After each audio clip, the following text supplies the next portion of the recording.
भाग्य के विषय में यह प्रश्न सदियों से इंसान के मन में उठता आ रहा है। क्या हमारा भाग्य पहले से ही तय होता है या हम इसे खुद बनाते हैं?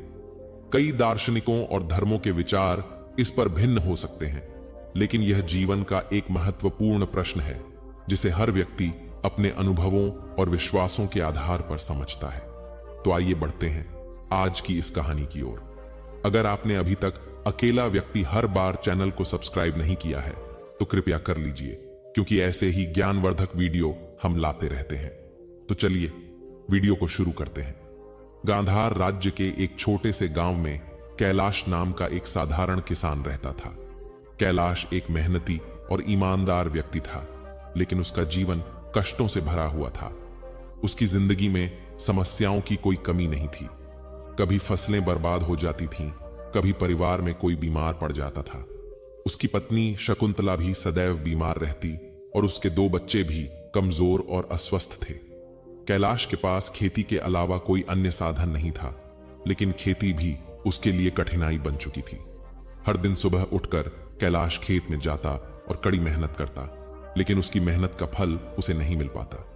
गांव के लोग हमेशा कहते थे कि यह सब उसके भाग्य का खेल है और इसे कोई भी बदल नहीं सकता। यह शब्द सुनकर कैलाश के मन में गहरी निराशा भर गई।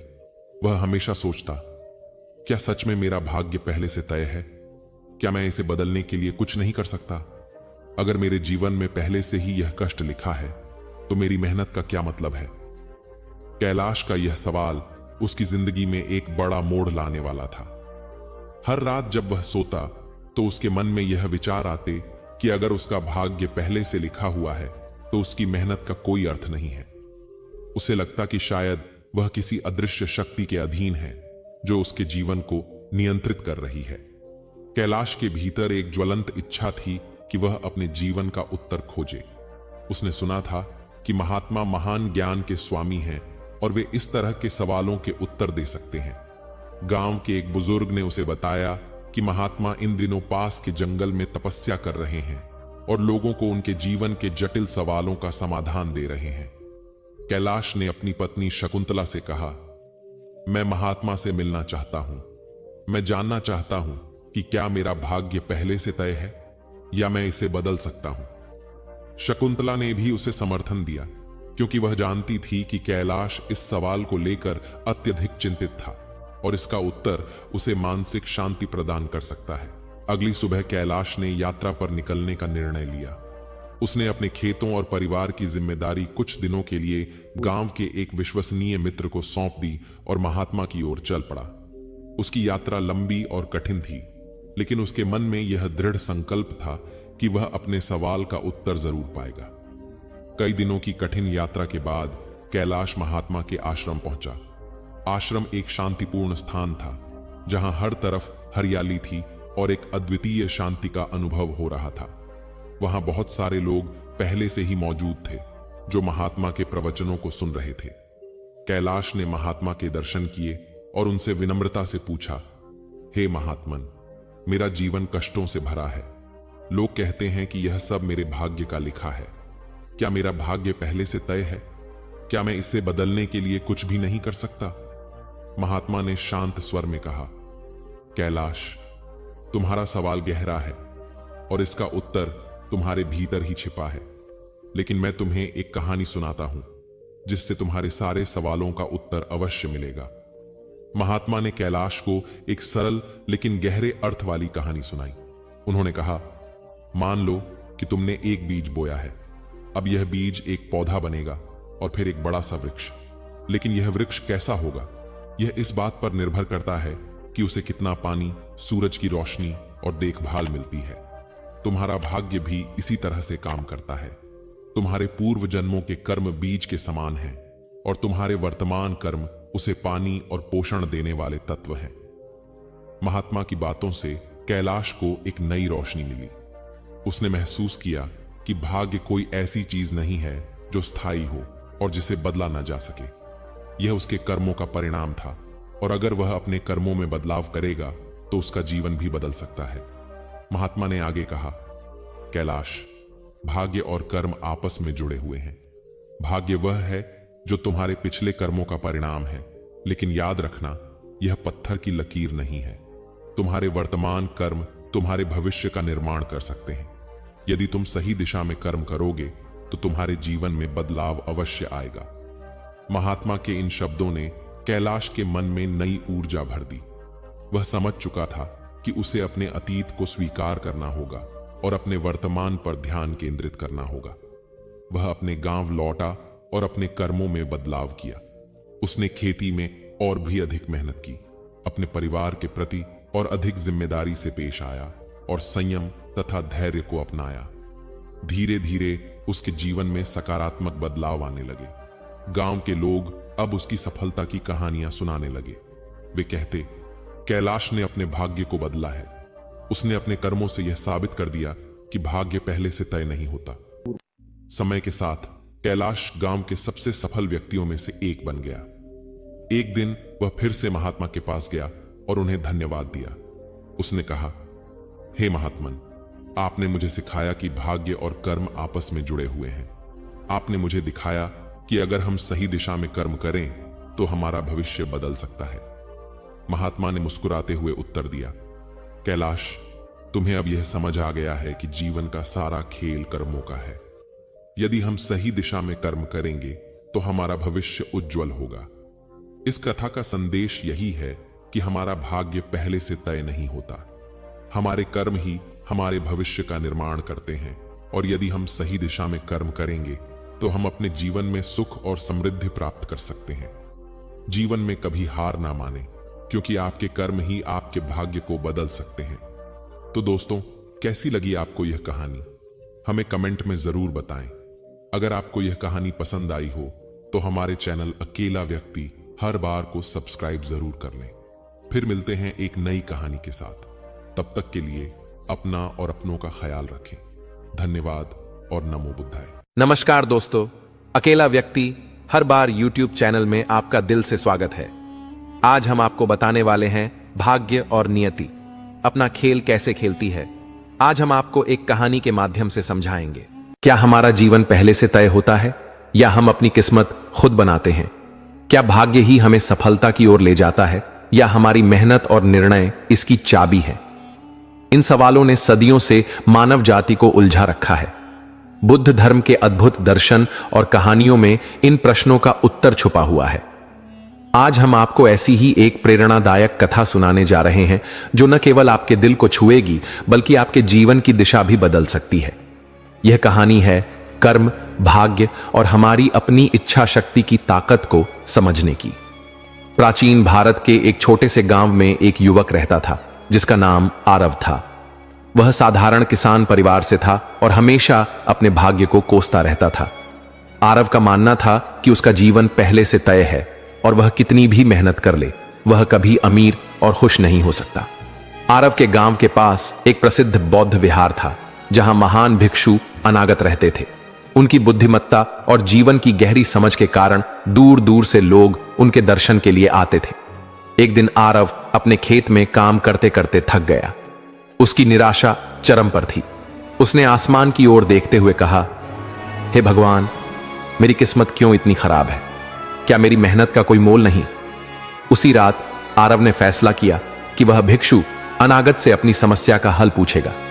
अगली सुबह वह विहार पहुंचा। अनागत उसे देखकर मुस्कुराए और बोले, बोलो वत्स, तुम किस लिए आए हो? आरव ने अपनी पूरी कहानी सुनाई और कहा, गुरुजी, क्या मेरा भाग्य पहले से तय है? अगर हां तो मैं क्यों मेहनत करूं, और अगर नहीं तो मेरी मेहनत का फल क्यों नहीं मिलता? अनागत कुछ देर चुप रहे, फिर बोले, वत्स, मैं तुम्हें एक कहानी सुनाता हूं। उन्होंने बताया, एक बार एक राजा ने अपने राज्य के सबसे बुद्धिमान व्यक्तियों को बुलाकर पूछा, क्या मनुष्य का भाग्य पहले से लिखा होता है या वह इसे खुद बनाता है? बुद्धिमान लोगों ने दो गुट बना लिए। एक ने कहा कि भाग्य पहले से तय है और दूसरे ने कहा कि भाग्य मेहनत से बनता है। बहस बढ़ती गई लेकिन किसी नतीजे पर नहीं पहुंचा जा सका। तब राजा ने एक साधु को बुलाया। साधु ने कहा, राजन, भाग्य और कर्म दोनों का खेल जीवन में चलता है। यह तुम्हारे दृष्टिकोण पर निर्भर करता है कि तुम इसे कैसे देखते हो। कहानी खत्म कर अनागत ने पूछा, वत्स, तुम क्या सोचते हो? आरव चुप हो गया। उसने कहा, गुरुजी, मैं अब भी नहीं समझा, क्या आप मुझे कोई उदाहरण दे सकते हैं? अनागत मुस्कुराए और बोले, ठीक है, मैं तुम्हें एक कार्य दूंगा। पास के जंगल में एक पत्थर पड़ा है, उसे उठाकर लाओ, लेकिन याद रखना वह पत्थर तुम्हारी मंजिल का प्रतीक है। अगर तुम उसे सही जगह ले गए तो तुम्हारा भाग्य बदल जाएगा। आरव ने पत्थर उठाया। वह भारी था, लेकिन उसने अपने कंधे पर रख लिया। चलते चलते उसे महसूस हुआ कि पत्थर का बोझ उसके धैर्य और शक्ति की परीक्षा ले रहा है। उसने कई बार हार मानने का सोचा, लेकिन हर बार अनागत की बात याद आई। कई घंटों बाद वह पत्थर लेकर अनागत के पास पहुंचा। अनागत ने कहा, वत्स, अब बताओ, जब तुम पत्थर उठा रहे थे तो क्या तुमने सोचा कि यह तुम्हारा भाग्य है या तुम्हारा कर्म? आरव ने जवाब दिया, गुरुजी, यह मेरा कर्म था। अगर मैं इसे छोड़ देता तो मैं हार मान लेता। अनागत बोले, यही जीवन का रहस्य है। भाग्य और कर्म का खेल तुम्हारे हाथ में है। जो इसे समझ लेता है वही जीवन को जीत लेता है।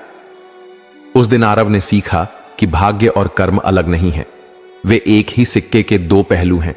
जो लोग केवल भाग्य पर निर्भर रहते हैं वे जीवन में ठहर जाते हैं, और जो लोग कर्म करते हैं वे अपनी नियति खुद लिखते हैं। आरव ने अपने जीवन की दिशा बदल दी। उसने अपने खेतों में मेहनत की और धीरे धीरे उसकी फसलें लहलहाने लगीं। कुछ वर्षों में वह अपने गांव का सबसे सफल किसान बन गया। अब वह जानता था कि उसका भाग्य उसके अपने हाथों में है। जो अपने कर्म में विश्वास रखते हैं उनके लिए भाग्य भी झुक जाता है। मनुष्य चाहे कितना भी प्रयास क्यों ना कर ले, कितना भी प्रयत्न क्यों ना कर ले, उसे अपने कर्मों का फल तो भोगना ही पड़ता है, चाहे मनुष्य कितना ही प्रयत्न कर ले। लेकिन वह कभी अपने कर्मों से बच नहीं सकता। जैसी करनी वैसी भरनी, यह वाक्य तो आपने सुना ही होगा। अर्थात जैसे आप कर्म करोगे वैसा ही आपको फल भी प्राप्त होगा। लेकिन मेरा एक प्रश्न है, क्या आप इस बात पर यकीन करते हैं कि जैसा आप कर्म करेंगे वैसा ही आपको फल भी मिलेगा? अब आप में से अधिकतर लोगों के मन में यह प्रश्न जरूर उठ रहा होगा, क्योंकि इसमें पूछने वाली बात क्या है? यह तो सत्य ही है कि जैसे हम कर्म करेंगे वैसा ही हमें फल भी मिलेगा। लेकिन एक बार के लिए आंखें बंद करके अपने आप से यह प्रश्न कीजिए, देखिएगा कि आपको इस प्रश्न का उत्तर स्पष्टता से नहीं मिल पाएगा। कहीं ना कहीं आपके मन में एक संशय जरूर होगा कि क्या यह बात सच है या झूठ। दोस्तों, आज इस कहानी से हम समझेंगे कर्मों का खेल। आखिर अच्छे कर्मों का फल अच्छा और बुरे कर्मों का फल बुरा कैसे होता है? बहुत समय पहले की बात है। किसी गांव में एक बहुत ही ज्ञानी पंडित रहता था। एक दिन वह अपने बचपन के दोस्त से मिलने के लिए दूसरे गांव में जा रहा था। उसका वह दोस्त बचपन से ही गूंगा और एक पैर से अपाहिज था। उस पंडित के गांव से उसके दोस्त का घर काफी दूर था। वहां जाने के लिए बीच बीच में कई सारे छोटे छोटे गांव पड़ते थे। पंडित रास्ते में अपनी धुन में चला जा रहा था। चलते चलते उसकी मुलाकात एक व्यक्ति से होती है। रास्ते में उसे एक आदमी मिलता है जो ऐसा लगता था कि वह किसी का इंतजार कर रहा था, और वह भी पंडित के साथ चलने लगता है। उस आदमी को देखकर पंडित बहुत खुश हो जाता है। उसने सोचा, चलो अच्छा हुआ, साथ साथ चलने से उसका सफर आसानी से कट जाएगा। बात की शुरुआत करने के लिए उस पंडित ने उस व्यक्ति से उसका नाम पूछा तो उसने अपना नाम धर्मराज बताया। पंडित को यह नाम कुछ अजीब सा लगता है, लेकिन उसने नाम के विषय में कुछ और पूछना उचित नहीं समझा। दोनों धीरे धीरे साथ में चल रहे थे। तभी रास्ते में एक गांव आता है। गांव का प्रवेश द्वार आते ही धर्मराज ने पंडित से कहा, तुम आगे चलो, मुझे इस गांव में एक काम है, मैं तुमसे आगे मिलता हूं। पंडित ने कहा, ठीक है। वह आगे रास्ते में चल देता है। कुछ देर बाद उस गांव में खबर फैली कि एक व्यक्ति को सांड ने अपनी सींग में फंसाकर मार दिया है। जैसे ही सांड ने उस व्यक्ति को मारा, ठीक कुछ ही देर में धर्मराज पंडित के पास आ गया और फिर दोनों चलना शुरू कर देते हैं और चलते चलते एक दूसरे गांव के द्वार पर पहुंच जाते हैं। उस गांव के बाहर एक बड़ा और विशाल मंदिर बना हुआ था। वहां पर आराम करने की सुविधा काफी बढ़िया लग रही थी। पंडित के दोस्त का घर अभी वहां से बहुत दूर था और रात भी होने वाली थी। तो पंडित ने धर्मराज से कहा, रात होने वाली है, पूरे दिन चलते चलते थक भी चुके हैं और भूख भी लग रही है, तो यहाँ पर भोजन करके यहीं पर हम विश्राम कर लेते हैं, फिर सुबह के समय आराम से आगे की यात्रा जारी करेंगे। धर्मराज ने कहा, ठीक है, मुझे इस गांव में किसी को कुछ जरूरी सामान देने जाना है, तुम भोजन करके आराम करो, मैं बाद में आकर भोजन कर लूंगा। इतना कहकर वह वहां से चला जाता है। लेकिन उसके जाने के कुछ समय बाद, कुछ ही देर बाद धुआं उठता हुआ दिखाई देता है और देखते ही देखते पूरे गांव में आग लग जाती है। पंडित ने हैरानी से सोचा कि यह धर्मराज जहां भी जाता है वहां कोई ना कोई अनहोनी जरूर हो जाती है। कुछ तो गड़बड़ है इस व्यक्ति में। लेकिन पंडित ने रात्रि में धर्मराज से कुछ भी पूछना उचित नहीं समझा और वे दोनों सो गए। सुबह होते ही दोनों फिर से अपनी यात्रा शुरू कर देते हैं। कुछ देर चलने के बाद रास्ते में फिर से एक गांव आता है। धर्मराज ने फिर पंडित से कहा, आप आगे चलिए, मुझे इस गांव में अपने मित्र से मिलने जाना है। मैं अपने दोस्त से मिलने के बाद आगे रास्ते में मिलूंगा। यह कहकर धर्मराज वहां से चला गया। लेकिन पंडित इस बार आगे नहीं गया। वहीं खड़ा होकर धर्मराज को देखता रहा कि वह कहां जा रहा है और क्या करता है। तभी थोड़ी देर बाद लोगों की आवाज सुनाई देने लगी कि एक व्यक्ति को सांप ने काट लिया है और उसकी मृत्यु हो गई है। ठीक उसी समय धर्मराज फिर पंडित के पास पहुंच गया। लेकिन इस बार पंडित से रहा नहीं गया और उसने धर्मराज से पूछ ही लिया कि तुम जिस भी गांव में जाते हो वहां कोई ना कोई अनहोनी जरूर हो जाती है। क्या तुम मुझे बता सकते हो यह ऐसा क्यों हो रहा है? धर्मराज ने कहा, पंडित जी, आप तो मुझे बहुत ज्ञानी मालूम पड़े थे, इसीलिए मैं आपके साथ चलने लगा था, क्योंकि ज्ञानियों का साथ बहुत अच्छा होता है। परंतु आप अभी तक समझ नहीं पाए कि मैं कौन हूं। पंडित ने कहा, मैं समझ गया हूं, लेकिन मुझे कुछ शंका है। अगर आप ही अपना उपयुक्त परिचय दे दें तो मेरे लिए आसानी होगी। तब धर्मराज ने जवाब दिया कि मैं यमदूत हूं और यमराज की आज्ञा से उन लोगों के प्राण हरण करता हूं जिनकी उम्र पूरी हो चुकी है। हालांकि पंडित को पहले से ही इस बात की आशंका थी, फिर भी धर्मराज के मुंह से यह बातें सुनकर वह घबरा गया। लेकिन वह हिम्मत करके पूछता है कि अगर तुम सच में यमदूत हो तो मुझे बताओ, अगली मृत्यु किसकी है? धर्मराज ने जवाब दिया, अगली मृत्यु तुम्हारे उसी मित्र की है जिससे तुम मिलने जा रहे हो, और उसकी मृत्यु का कारण भी तुम ही बनोगे।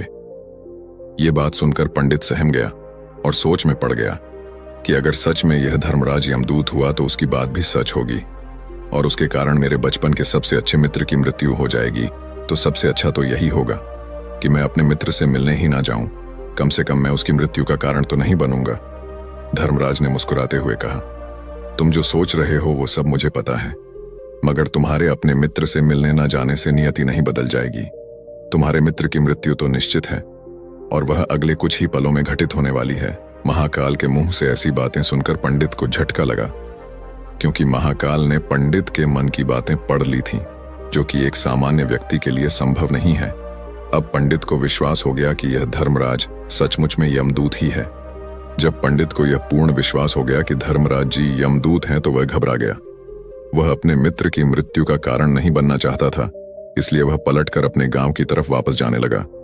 लेकिन जैसे ही पंडित वापस जाने के लिए मुड़ा, उसने देखा कि उसका मित्र तेजी से उसकी तरफ चला आ रहा है, जो कि पंडित को देखकर अत्यंत प्रसन्न दिखाई पड़ रहा था। अपने मित्र के आने की गति को देखकर पंडित को ऐसा लगा कि जैसे उसका मित्र काफी देर से उसका ही पीछा कर रहा है। लेकिन वह बचपन से ही गूंगा था और एक पैर से लंगड़ा भी था, इसीलिए ना तो वह पंडित को आवाज देकर रोक पाया था और ना ही उस तक पहुंच पा रहा था। लेकिन जैसे ही वह पंडित के पास पहुंचा, अचानक ही जमीन पर गिर पड़ी और तुरंत ही उसकी मृत्यु हो गई। पंडित हक्का बक्का होकर धर्मराज की ओर देखने लगा, जैसे कि वह पूछना चाह रहा हो कि आखिर क्या हुआ। धर्मराज पंडित के मन में उठ रहे प्रश्नों को समझ गया और बोला, तुम्हारे मित्र ने पिछले गांव में ही तुम्हें देख लिया था और वे वहीं से ही तुम्हारा पीछा कर रहा था, लेकिन गूंगा और लंगड़ा होने की वजह से वह तुम तक नहीं पहुंच पाया। उसने अपनी पूरी ताकत लगाकर तुम तक पहुंचने का प्रयास किया, लेकिन बुढ़ापे में बचपन जैसी ताकत नहीं होती, इसलिए दिल का दौरा होने के कारण उसकी मृत्यु हो गई, क्योंकि वह तुमसे मिलने के लिए अपनी सीमाओं को तोड़कर तुम्हारे पीछे भाग रहा था। इसलिए अपने मित्र की मृत्यु का कारण भी तुम ही कहलाओगे। अब पंडित को पूर्णतः यह विश्वास हो गया था कि धर्मराज एक यमदूत है और उसका कार्य जीवों के प्राण हरना है। लेकिन पंडित एक ज्ञानी व्यक्ति था। वह यह भी जानता था कि मृत्यु पर किसी का वश नहीं है, सबको एक ना एक दिन मरना ही है। यही सोचकर उसने अपने आप को संभाल लिया।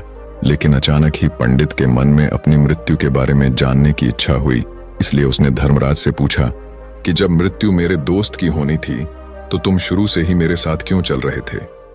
यह प्रश्न सुनकर धर्मराज जोर से हंसा और बोला, मैं तो हर पल हर क्षण सभी के साथ चलता हूं, किंतु लोग पहचान नहीं पाते, क्योंकि लोगों के पास अपनी समस्याओं के अलावा किसी और व्यक्ति, वस्तु या घटना के बारे में सोचने समझने या उसे देखने का समय ही नहीं होता।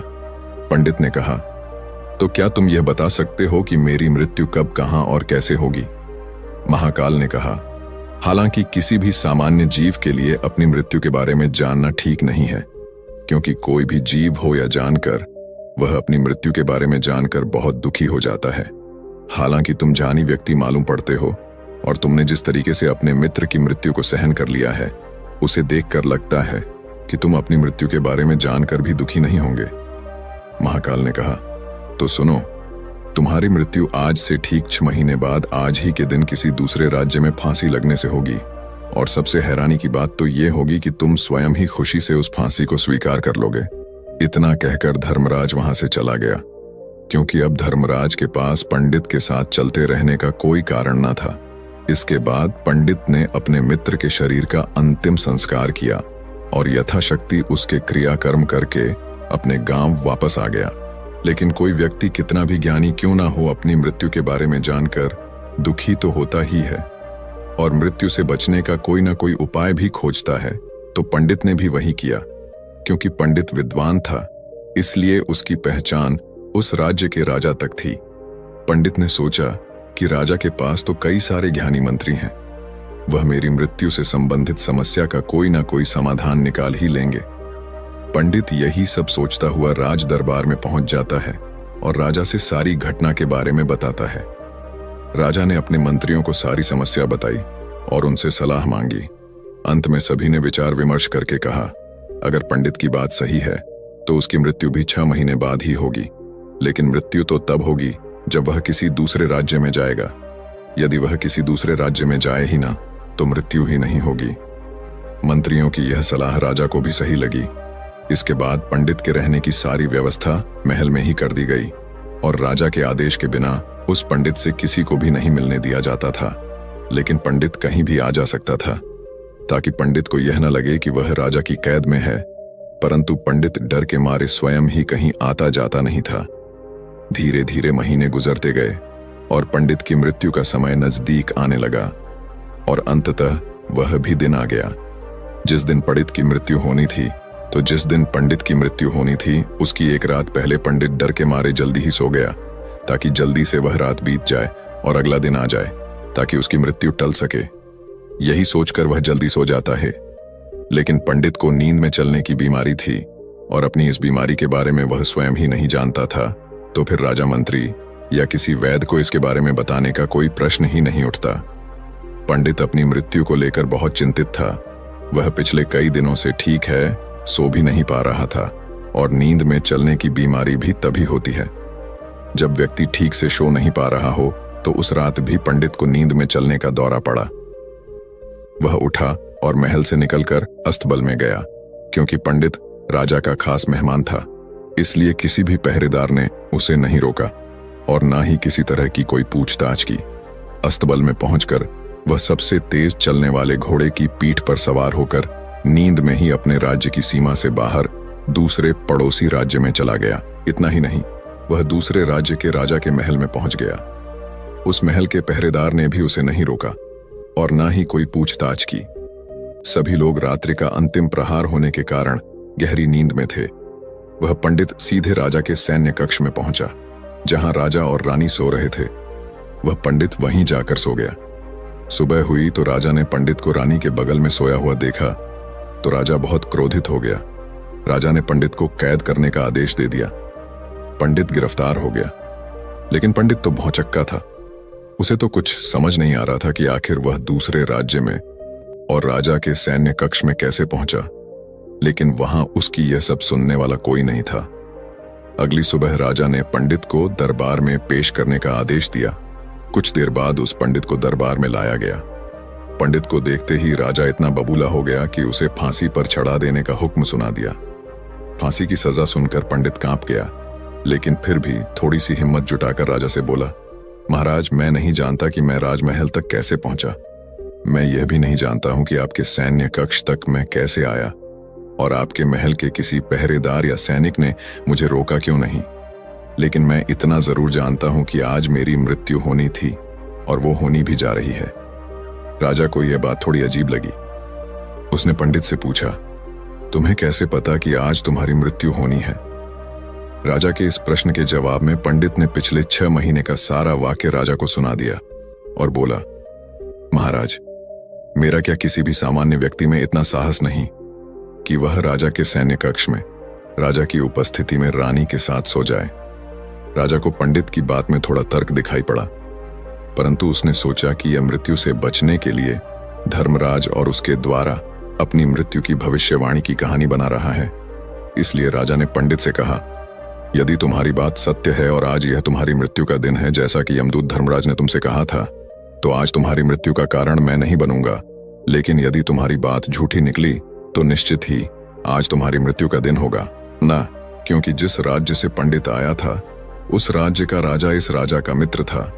इसलिए इस राजा ने तुरंत अपने 2 सैनिकों को पड़ोसी राजा के पास भेजकर पंडित की बात की सत्यता का प्रमाण मांगा भेजा।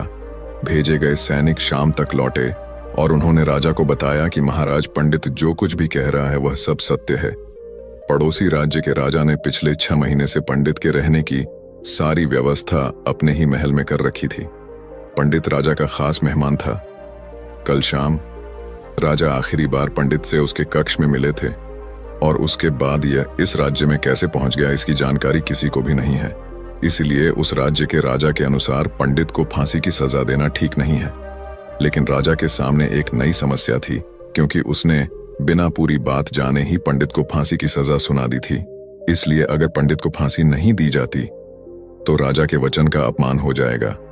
लेकिन अगर राजा की बात का मान रखा जाए तो बेवजह ही एक निर्दोष व्यक्ति की मौत हो जाएगी। राजा ने अपने सभी मंत्रियों से इस बारे में सुझाव मांगा तो मंत्रियों ने राजा को सुझाव दिया कि महाराज, पंडित को एक कच्चे सूत के धागे से फांसी लगवा दी जाए। इससे आपके कथन का भी मान रह जाएगा और कच्चे सूत के धागे से पंडित को फांसी भी नहीं लगेगी और उसके प्राण भी बच जाएंगे। राजा को मंत्रियों का यह सुझाव पसंद आया और उसने ऐसा ही करने का आदेश दे दिया। पंडित के लिए कच्चे सूत के धागे से फांसी का फंदा बनाया गया और नियम के अनुसार पंडित को फांसी पर चढ़ाया जाने लगा। सभी लोग बहुत खुश थे कि ना तो पंडित मरेगा और ना ही राजा का वचन खाली जाएगा। पंडित को भी पूर्ण विश्वास था यह सूद के धागे से तो उसकी मृत्यु हो ही नहीं सकती। पंडित उस पर चढ़ने के लिए तैयार हो गया, जैसा कि धर्मराज ने भविष्यवाणी की थी कि तुम खुद ही अपनी फांसी को स्वीकार करोगे। लेकिन जैसे ही पंडित को फांसी दी गई, सूत का धागा तो टूट गया, लेकिन टूटने से पहले उसने अपना काम कर दिया था। पंडित के गले की एक नस सूत के धागे के झटके से कट चुकी थी और पंडित जमीन पर पड़ा तड़प रहा था। उस पल उसके गले से खून की फुहार निकल रही थी और देखते ही देखते पंडित का शरीर पूरी तरह से शांत हो गया। सभी लोग आश्चर्यचकित थे और पंडित को मरता हुआ देख रहे थे। किसी को विश्वास नहीं हो रहा था कि कच्चे सूत के धागे से भी किसी इंसान की मृत्यु हो सकती है। लेकिन घटना तो घट चुकी थी। नियति ने अपना काम कर दिया था और धर्मराज की भविष्यवाणी सच हो चुकी थी। दोस्तों, श्रीमद् भागवत गीता में भगवान श्री कृष्ण ने कहा है, जो होना होता है वह होकर ही रहता है। हम चाहे कितनी ही सावधानी बरते, कितना ही उपाय कर लें, लेकिन घटना और घटना की पूरी प्रणाली पहले से ही तय होती है, जिसे हम थोड़ा सा भी इधर उधर नहीं कर सकते हैं।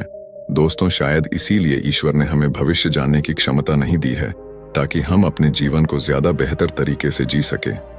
और यही बात उस पंडित पर भी लागू होती है। अगर पंडित ने महाकाल से अपनी मृत्यु के बारे में ना पूछा होता तो 6 महीने तक राजा के महल में कैद रहकर डर डर कर जीने की बजाय ज्यादा बेहतर जीवन जीता। एक दिन एक किसान बुद्ध के पास आया और बोला, महाराज, मैं एक साधारण किसान हूँ। बीज बोकर, हल चलाकर अनाज उत्पन्न करता हूँ और तब उसे ग्रहण करता हूँ, किंतु इससे मेरे मन को तसल्ली नहीं मिलती। मैं कुछ ऐसा करना चाहता हूँ जिससे मेरे खेत में अमृतत्व के फल उत्पन्न हो। आप मुझे मार्गदर्शन दीजिए जिससे मेरे खेत में अमृतत्व के फल उत्पन्न होने लगें। बात सुनकर बुद्ध मुस्कुराकर बोले, भले व्यक्ति, तुम्हें अमृतत्व का फल तो अवश्य मिल सकता है, किंतु इसके लिए तुम्हें खेत में बीज न बोकर अपने मन में बीज बोने होंगे। यह सुनकर किसान हैरानी से बोला, प्रभु, आप यह क्या कह रहे हैं? भला मन के बीज बोकर भी फल प्राप्त हो सकते हैं?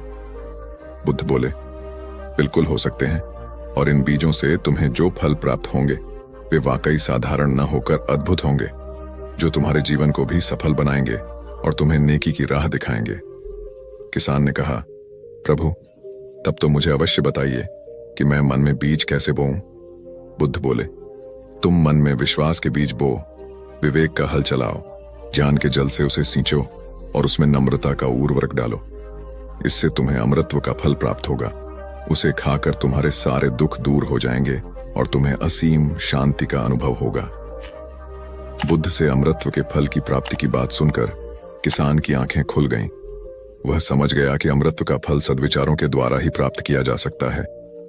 गौतम बुद्ध किसी उपवन में विश्राम कर रहे थे। तभी बच्चों का एक झुंड आया और पेड़ पर पत्थर मारकर आम गिराने लगा। एक पत्थर बुद्ध के सर पर लगा और उससे खून बहने लगा। बुद्ध की आंखों में आंसू आ गए। बच्चों ने देखा तो भयभीत हो गए। उन्हें लगा कि अब बुद्ध उन्हें भला बुरा कहेंगे।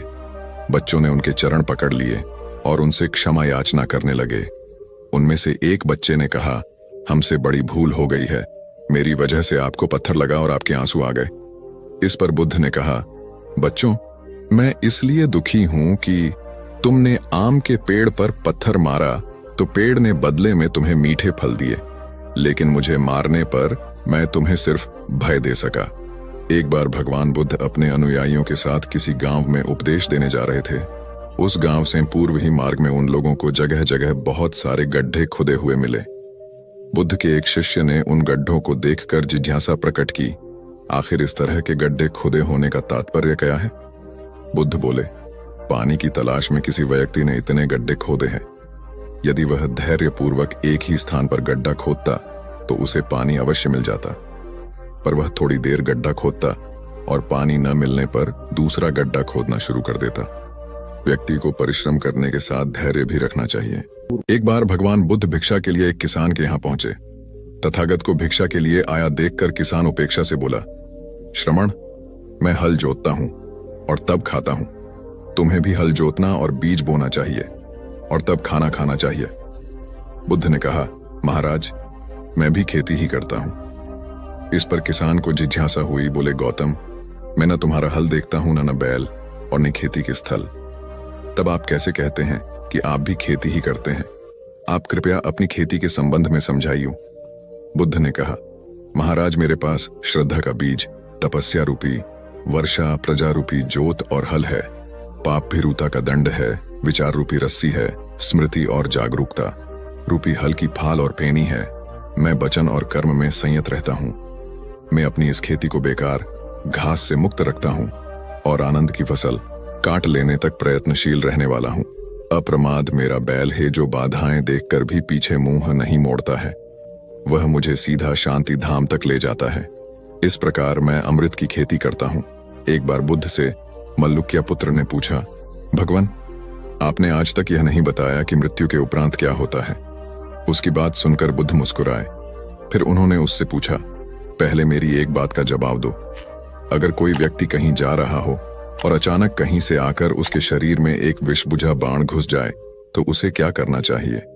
पहले शरीर में घुस से बाण को हटाना ठीक रहेगा या फिर देखना कि बाण किधर से आया है और किसे लक्ष्य कर मारा गया है? मल्लु के पुत्र ने कहा, पहले तो शरीर में घुसे बाण को तुरंत निकालना चाहिए, अन्यथा विष पूरे शरीर में फैल जाएगा। बुद्ध ने कहा, बिल्कुल ठीक कहा तुमने। अब यह बताओ कि पहले इस जीवन के दुखों के निवारण का उपाय किया जाए या मृत्यु की बाद की बातों के बारे में सोचा जाए? मल्लुक के पुत्र अब समझ चुका था और उसकी जिज्ञासा शांत हो गई। एक दिन एक व्यक्ति बुद्ध के पास पहुंचा। वह बहुत अधिक तनाव में था। अनेक प्रश्न उसके दिमाग में घूम घूम कर उसे परेशान कर रहे थे, जैसे आत्मा क्या है, आदमी मृत्यु के बाद कहां जाता है, सृष्टि का निर्माता कौन है, स्वर्ग नरक की अवधारणा कहां तक सच है और ईश्वर है या नहीं। उसे इन प्रश्नों के उत्तर नहीं मिल रहे थे। जब वह बुद्ध के पास पहुंचा तो उसने देखा कि बुद्ध को कई लोग घेर कर बैठे हैं। बुद्ध उन सभी के प्रश्नों व जिज्ञासाओं का समाधान अत्यंत सहज भाव से कर रहे हैं। काफी देर तक यह क्रम चलता रहा, किंतु बुद्ध धैर्यपूर्वक हर एक को संतुष्ट करते रहे। बेचारा व्यक्ति वहां का हाल देखकर परेशान हो गया। उसने सोचा कि इन्हें दुनियादारी के मामलों में पड़ने से क्या लाभ, अपना भगवत भजन करें और बुनियादी समस्याओं से ग्रस्त इन लोगों को भगाए। किंतु बुद्ध का व्यवहार देखकर तो ऐसा लग रहा था मानो इन लोगों का दुख उनका अपना दुख है। आखिर उस व्यक्ति ने पूछ ही लिया, महाराज, आपको इन सांसारिक बातों से क्या लेना देना? बुद्ध बोले, मैं ज्ञानी नहीं हूं और इंसान हूं। वैसे भी वह ज्ञान किस काम का जो इतना घमंडी और आत्मकेंद्रित हो कि अपने अतिरिक्त दूसरे की चिंता ही न कर सके। ऐसा ज्ञान तो अज्ञान से भी बुरा है। बुद्ध की बातें सुनकर व्यक्ति की उलझन दूर हो गई। उस दिन से उसकी सोच व आचरण दोनों बदल गए। कथा का सार यह है कि ज्ञान तभी सार्थक होता है जब वह लोक कल्याण में संलग्न हो। महात्मा बुद्ध एक गांव में ठहरे हुए थे। वे प्रतिदिन शाम को वहां पर सत्संग करते थे। भक्तों की भीड़ होती थी क्योंकि उनके प्रवचनों से जीवन को सही दिशाबोध प्राप्त होता था। बुद्ध की वाणी में गजब का जादू था। उनके शब्द श्रोता के दिल में उतर जाते थे। एक युवक प्रतिदिन बुद्ध का प्रवचन सुनता था। एक दिन जब प्रवचन समाप्त हो गए तो वह बुद्ध के पास गया और बोला, महाराज, मैं काफी दिनों से आपके प्रवचन सुन रहा हूं, किंतु यहां से जाने के बाद मैं अपने गृहस्थ जीवन में वैसा सदाचरण नहीं कर पाता जैसा यहां से सुनकर जाता हूं। इससे सत्संग के महत्व पर शंका भी होने लगती है। बताइए, मैं क्या करूं? बुद्ध ने युवक को बांस की एक टोकरी देते हुए उसमें पानी भरकर लाने के लिए कहा। युवक टोकरी में जल भरने में असफल रहा। बुद्ध ने यह कार्य निरंतर जारी रखने के लिए कहा। युवक प्रतिदिन टोकरी में जल भरने का प्रयास करता, किंतु सफल नहीं हो पाता। कुछ दिनों बाद बुद्ध ने उससे पूछा, इतने दिनों से टोकरी में लगातार जल डालने से क्या टोकरी में कोई फर्क नजर आया?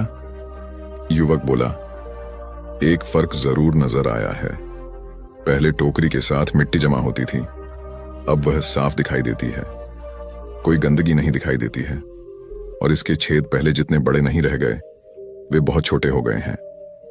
तब बुद्ध ने उसे समझाया, यदि इसी तरह उसे पानी में निरंतर डालते रहोगे तो कुछ ही दिनों में ये छेद फूल कर बंद हो जाएंगे और टोकरी में पानी भर पाओगे। इसी प्रकार जो निरंतर सत्संग करते हैं उनका मन एक दिन अवश्य निर्मल हो जाता है। अवगुणों के छिद्र भरने लगते हैं और गुणों का जल भरने लगता है। युवक ने बुद्ध से अपनी समस्या का समाधान पा लिया। निरंतर सत्संग से दुर्जन भी सज्जन हो जाते हैं, क्योंकि महापुरुषों की पवित्र वाणी उनके मानसिक विकारों को दूर कर उनमें सद्विचारों का आलोक प्रसारित कर देती है। एक आदमी को बुद्ध ने सुझाव दिया कि दूर से पानी लाते हो, क्यों नहीं अपने घर के पास एक कुआं खोद लेते? हमेशा के लिए पानी की समस्या से छुटकारा मिल जाएगा। सलाह मानकर उस आदमी ने कुआं खोदना शुरू किया, लेकिन 7-8 फीट खोदने के बाद उसे पानी तो क्या, गीली मिट्टी का भी चिन्ह नहीं मिला। उसने वह जगह छोड़कर दूसरी जगह खुदाई शुरू की, लेकिन 10 फीट खोदने के बाद भी उसमें पानी नहीं निकला। उसने फिर तीसरी जगह कुआं खोदना शुरू किया, लेकिन यहां भी उसे निराशा ही हाथ लगी। इस क्रम में उसने 8-10 फीट के 10 कुएं खोद डाले, लेकिन पानी कहीं नहीं मिला। वह निराश होकर बुद्ध के पास गया। उसने बुद्ध को बताया कि मैंने 10 कुएं खोद डाले, मगर पानी एक में भी नहीं निकला। बुद्ध को आश्चर्य हुआ। वे स्वयं चलकर उस स्थान पर आए जहां उसने 10 गड्ढे खोदे हुए थे। बुद्ध ने उन गड्ढों की गहराई देखी और सारा माजरा समझ गए। फिर वे बोले, 10 कुएं खोदने की बजाय एक कुएं में ही तुम अपना सारा परिश्रम लगाते तो पानी कब का मिल गया होता। तुम सब गड्ढों को बंद कर दो, केवल एक को गहरा करते जाओ, पानी निकल आएगा। उसने बुद्ध की बात मानकर ऐसा ही किया। परिणाम स्वरूप कुआं पूर्ण होते ही पानी निकल आया। सबने भगवान बुद्ध की जय जयकार की। धन्ना सेठ के पास 7 पुश्तों के पालन पोषण जितना धन था। उसका व्यापार चारों तरफ फैला हुआ था, किंतु फिर भी उसका मन अशांत रहता था। कभी धन की सुरक्षा की चिंता तो कभी व्यापारिक प्रतिस्पर्धा में आगे निकलने का तनाव। चिंता और तनाव के कारण वह अस्वस्थ रहने लगा। उसके मित्र ने उसकी गिरती दशा देखी तो उसे बुद्ध के पास जाने की सलाह दी। सेठ बुद्ध के पास पहुंचा और अपनी समस्या बताई। बुद्ध ने उसे सांत्वना देते हुए कहा, तुम घबराओ मत, तुम्हारा कष्ट अवश्य दूर होगा, बस तुम यहाँ कुछ दिन रहकर ध्यान किया करो। बुद्ध के कहे अनुसार सेठ ने रोज ध्यान करना शुरू कर दिया, किंतु सेठ का मन ध्यान में नहीं लगा। वह जैसे ही ध्यान करने बैठता उसका मन फिर अपनी दुनिया में चला जाता। उसने बुद्ध को यह बात बताई, किंतु बुद्ध ने कोई उपाय नहीं बताया। थोड़ी देर बाद जब सेठ बुद्ध के साथ वन में सायंकालीन भ्रमण कर रहा था तो उसके पैर में एक कांटा चुभ गया। वह दर्द के मारे कराहने लगा। बुद्ध ने कहा, बेहतर होगा कि तुम जी खड़ा कर कांटे को निकाल दो, तब इस दर्द से मुक्ति मिल जाएगी। सेठ ने मन कड़ाकर कांटा निकाल दिया। उसे चैन मिल गया। तब बुद्ध ने उसे समझाया, ऐसे ही लोभ, मोह, क्रोध, घमंड व द्वेष के कांटे तुम्हारे मन में गड़े हैं। जब तक अपने मन की संकल्प शक्ति से उन्हें नहीं निकालोगे, अशांत ही रहोगे। सेठ का ज्ञान बुद्ध के इन शब्दों से दूर हो गया और उसने निर्मल हृदय की राह पकड़ ली। अपनी कुप्रवृत्तियों से मुक्ति के लिए संकल्पबद्धता अनिवार्य है। जब तक व्यक्ति दृढ़ निश्चय न कर ले, वह अपनी गलत आदतों से मुक्त नहीं हो सकता। एक युवक ने बुद्ध से आकर कहा, मेरा गांव अशिक्षित है। मैं अपने परिवार से झगड़कर थोड़ा बहुत पढ़ पाया हूं। आगे और पढ़ना चाहता हूं, किंतु सभी रोक रहे हैं। घर के लोग सोचते हैं कि खेती में खूब पैसा है और उसके लिए किसी शिक्षा की आवश्यकता नहीं है। यही सोच गांव वालों की भी है। कृपया आप मेरे गांव चलकर वहां शिक्षा का प्रसार करवाइए। बुद्ध युवक की बात मानकर गांव आ गए। धर्म भीरू ग्रामीणों ने बुद्ध का सत्कार किया और रोज उनके प्रवचन सुनने आने लगे। बुद्ध जब भी शिक्षा का महत्व बताते, ग्रामीण विरोधी मत रखते। एक दिन एक महिला अपने 5 साल के बच्चे के लिए पूछने लगी कि उसे किस उम्र से शिक्षा दिलवाए। तब बुद्ध ने समझाया कि तुम्हें तो 5 वर्ष पूर्व उसकी शिक्षा शुरू कर देनी थी। उसे क्या खाना है, क्या नहीं, कैसे क्या बोलना है आदि बातें शुरू से सिखाओगी, तभी तो वह अपना उचित ख्याल रख सकेगा। बुद्ध की यह बात महिला सहित सभी ग्रामीणों को समझ में आ गई।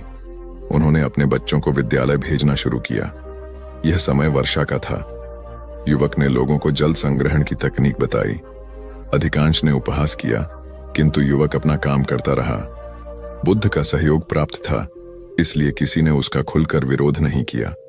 जब गर्मी में भीषण जल संकट के कारण फसलें सूखने लगीं, तो युवक ने कुएं खुदवाए, जिनमें जल संग्रहण की तकनीक के कारण खूब पानी निकला।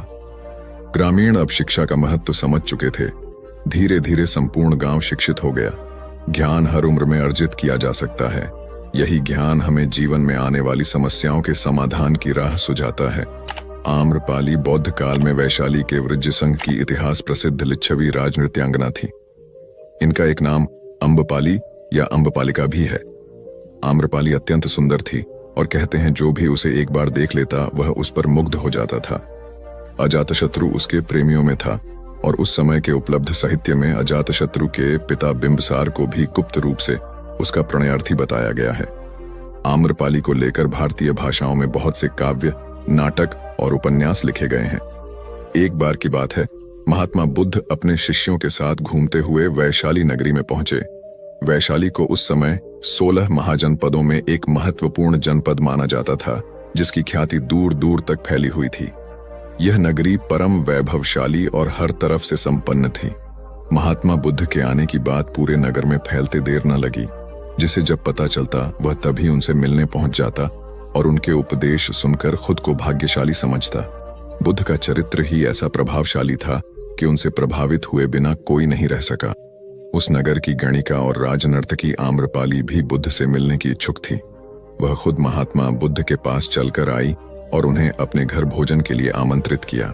उसने इतने सरल और प्रेम भाव से बुद्ध से विनती की कि बुद्ध मना नहीं कर सके। जब यह बात उनके शिष्यों को पता चला कि महात्मा बुद्ध ने एक गणिका का आमंत्रण स्वीकार किया है, तो सबने इसका विरोध किया। महात्मा बुद्ध ने बड़ी सरलता से अपने शिष्यों से कहा, मैंने तो उसकी प्रेम भावना देखी। उसने जिस भावना से मुझे बुलाया है वह बिल्कुल पवित्र और निश्चल था। वह आज मुझसे मिलने एक गणिका बनकर नहीं बल्कि एक भक्ति भाव से आई थी। फिर भला मैं कैसे उसका आमंत्रण स्वीकार न करता, वह चाहे एक वेश्या हो या फिर कोई सन्यासी। यथा समय बुद्ध आम्रपाली के घर भोजन के लिए गए। वह पहले से ही भोजन की सारी व्यवस्था करके भगवान बुद्ध के आने की राह देख रही थी। मन में यह विचार भी आ रहा था कि कहीं बुद्ध अपनी बात से मुकर न जाए। इतने बड़े सन्यासी भला क्यों एक वेश्या के बुलाने पर उसके घर आकर भोजन करेंगे। परंतु जैसे ही आम्रपाली ने बुद्ध को अपने घर आते देखा, उसकी प्रसन्नता का ठिकाना न रहा। वह दौड़कर दरवाजे पर गई और उनका स्वागत किया। खुद अपने हाथों से भोजन परोसा और उनकी आवभगत की। महात्मा बुद्ध के शिष्यों ने जो उनके साथ आए थे, जब एक वेश्या को, जिसके कदमों में खुद सम्राट बिंबिसार से लेकर अजातशत्रु थे, पूरी वैशाली जिसके एक झलक पाने के लिए तरसती थी, उसे एक सन्यासी के लिए ऐसा व्यवहार करते देख बुद्ध के शिष्यों के मन में अपने गुरु के लिए सम्मान और ज्यादा बढ़ गया। आम्रपाली ने महात्मा बुद्ध के व्यक्तित्व के बारे में जैसा सुना था, उनसे मिलने के बाद वह उससे ज्यादा प्रभावित हुई और उसी समय वह बुद्ध की शरण में चली गई। अपनी सारी संपत्ति वह बौद्ध मठ के नाम करके आजीवन भिक्षुणी बन गई। बहुत पुरानी बात है। गौतम बुद्ध एक शहर में प्रवास कर रहे थे। उनके कुछ शिष्य भी उनके साथ थे। उनके शिष्य एक दिन शहर में घूमने निकले तो उस शहर के लोगों ने उन्हें बहुत बुरा भला कहा। शिष्यों को बहुत बुरा लगा और वे वापस लौट गए।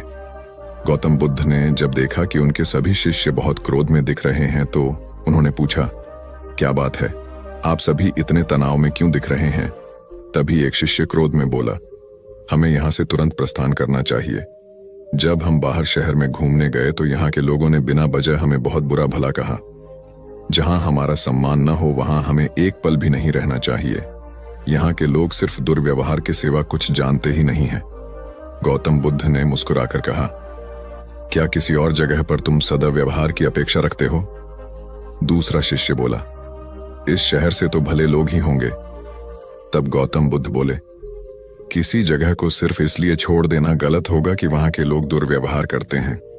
हम तो संत हैं, हमें तो कुछ ऐसा करना चाहिए कि जिस स्थान पर भी जाएं, उस स्थान को तब तक न छोड़े जब तक अपनी अच्छाइयों से वहां के लोगों को सुधार न दें। हम जिस भी स्थान पर जाएं, वहां के लोगों का कुछ न कुछ भला करके ही वापस लौटें। हमारे अच्छे व्यवहार के बाद वह कब तक बुरा व्यवहार करेंगे? आखिर में उन्हें सुधरना ही होगा। वास्तविकता में संतों का कार्य तो ऐसे लोगों को सुधारना ही होता है। सही चुनौती वो है जब हम विपरीत परिस्थितियों में खुद को साबित कर सकें।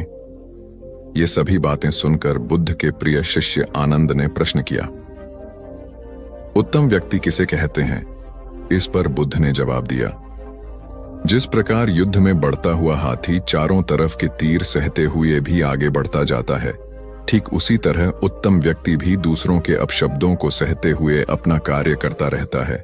खुद को वश में करने वाले प्राणी से उत्तम कोई और नहीं हो सकता। गौतम बुद्ध की बात शिष्यों को अच्छी तरह से समझ में आ गई और उन्होंने वहां से जाने का इरादा त्याग दिया। एक बार गौतम बुद्ध से अभय राजकुमार ने प्रश्न किया कि क्या श्रमण गौतम कभी कठोर वचन कहते हैं? उसने सोच रखा था कि नहीं कहने पर वह बताएगा कि एक बार उन्होंने देवदत्त को नरकगामी कहा था, और यदि हां कहे तो उसने पूछा, जा सकता है कि जब आप कठोर शब्दों का प्रयोग करने से स्वयं को रोक नहीं पाते, तब दूसरों को ऐसा उपदेश कैसे देते हैं? बुद्ध ने अभय के प्रश्न का आशय जान लिया। उन्होंने कहा, इसका उत्तर न तो हाँ में दिया जा सकता है और न नहीं में। अभय की गोद में उस समय एक छोटा बालक था। उसकी ओर इशारा करते हुए बुद्ध ने पूछा, राजकुमार, यदि दाई के अनजाने में यह बालक अपने मुख में कांट का टुकड़ा डाल ले, तब तुम क्या करोगे? मैं उसे निकालने का प्रयास करूंगा। यदि वह आसानी से न निकल सकता हो तो बाएं हाथ से उसका सिर पकड़कर दाहिने हाथ की उंगली को टेढ़ा करके उसे निकालूंगा। यदि खून निकलने लगे तो भी मेरा यही प्रयास रहेगा कि वह कांट का टुकड़ा किसी न किसी तरह बाहर निकल आए। ऐसा क्यों? इसलिए कि भंते, इसके प्रति मेरे मन में अनुकंपा है। राजकुमार, ठीक इसी तरह तथागत जिस वचन के बारे में जानते हैं कि यह मिथ्या या अनर्थकारी है और उससे दूसरों के हृदय को ठेस पहुंचती है, तब उसका वे कभी उच्चारण नहीं करते। पर इसी तरह जो वचन उन्हें सत्य और हितकारी प्रतीत होते हैं तथा दूसरों को प्रिय लगते हैं, उनका वे सदैव उच्चारण करते हैं। इसका कारण यही है कि तथागत के मन में सभी प्राणियों के प्रति अनुकंपा है। एक बार वैशाली के बाहर जाते धम्म प्रचार के लिए जाते हुए गौतम बुद्ध ने देखा कि कुछ सैनिक तेजी से भागती हुई एक लड़की का पीछा कर रहे हैं। वह डरी हुई लड़की एक कुएं के पास जाकर खड़ी हो गई। वह हाँफ रही थी और प्यासी भी थी।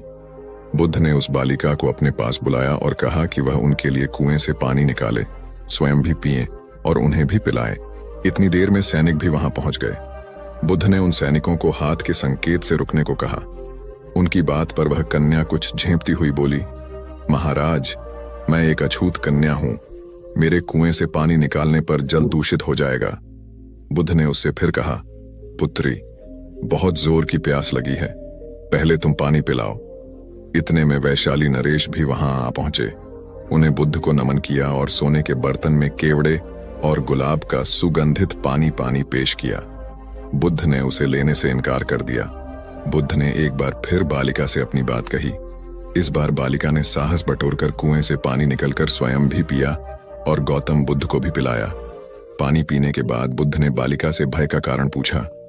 कन्या ने बताया, मुझे संयोग से राजा के दरबार में गाने का अवसर मिला था। राजा ने मेरा गीत सुन मुझे अपने गले की माला पुरस्कार में दी, लेकिन उन्हें किसी ने बताया कि मैं अछूत कन्या हूं। यह जानते ही उन्होंने अपने सिपाहियों को मुझे कैद खाने में डाल देने का आदेश दिया। मैं किसी तरह उनसे बचकर यहां तक पहुंची थी। इस पर बुद्ध ने कहा, सुनो राजन, यह कन्या अछूत नहीं है, आप अछूत हैं। जिस बालिका के मधुर कंठ से निकले गीत का आपने आनंद उठाया, उसे पुरस्कार दिया, वह अछूत हो ही नहीं सकती। गौतम बुद्ध के सामने वह राजा लज्जित ही हो सकते थे। भगवान बुद्ध देव और मनुष्यों के शास्त्र थे, परंतु सबसे पहले वह मनुष्य थे। मनुष्य बढ़कर देवता बनता है, यह प्राचीन मान्यता थी। आज भी हम मनुष्यत्व के ऊपर देवत्व की बात करते हैं, परंतु बुद्ध ने इस क्रम को पलट दिया। उन्होंने कहा, यह जो मनुष्यता है वही देवताओं का सुगति प्राप्त करना कहलाती है। देवता जब सुगति प्राप्त करता है तब वह मनुष्य बनता है। देवताओं में विलास है, राग, द्वेष, ईर्ष्या और मोह भी वहां है। निर्वाण की साधना वहां नहीं हो सकती। इसके लिए देवताओं को मनुष्य बनना पड़ता है।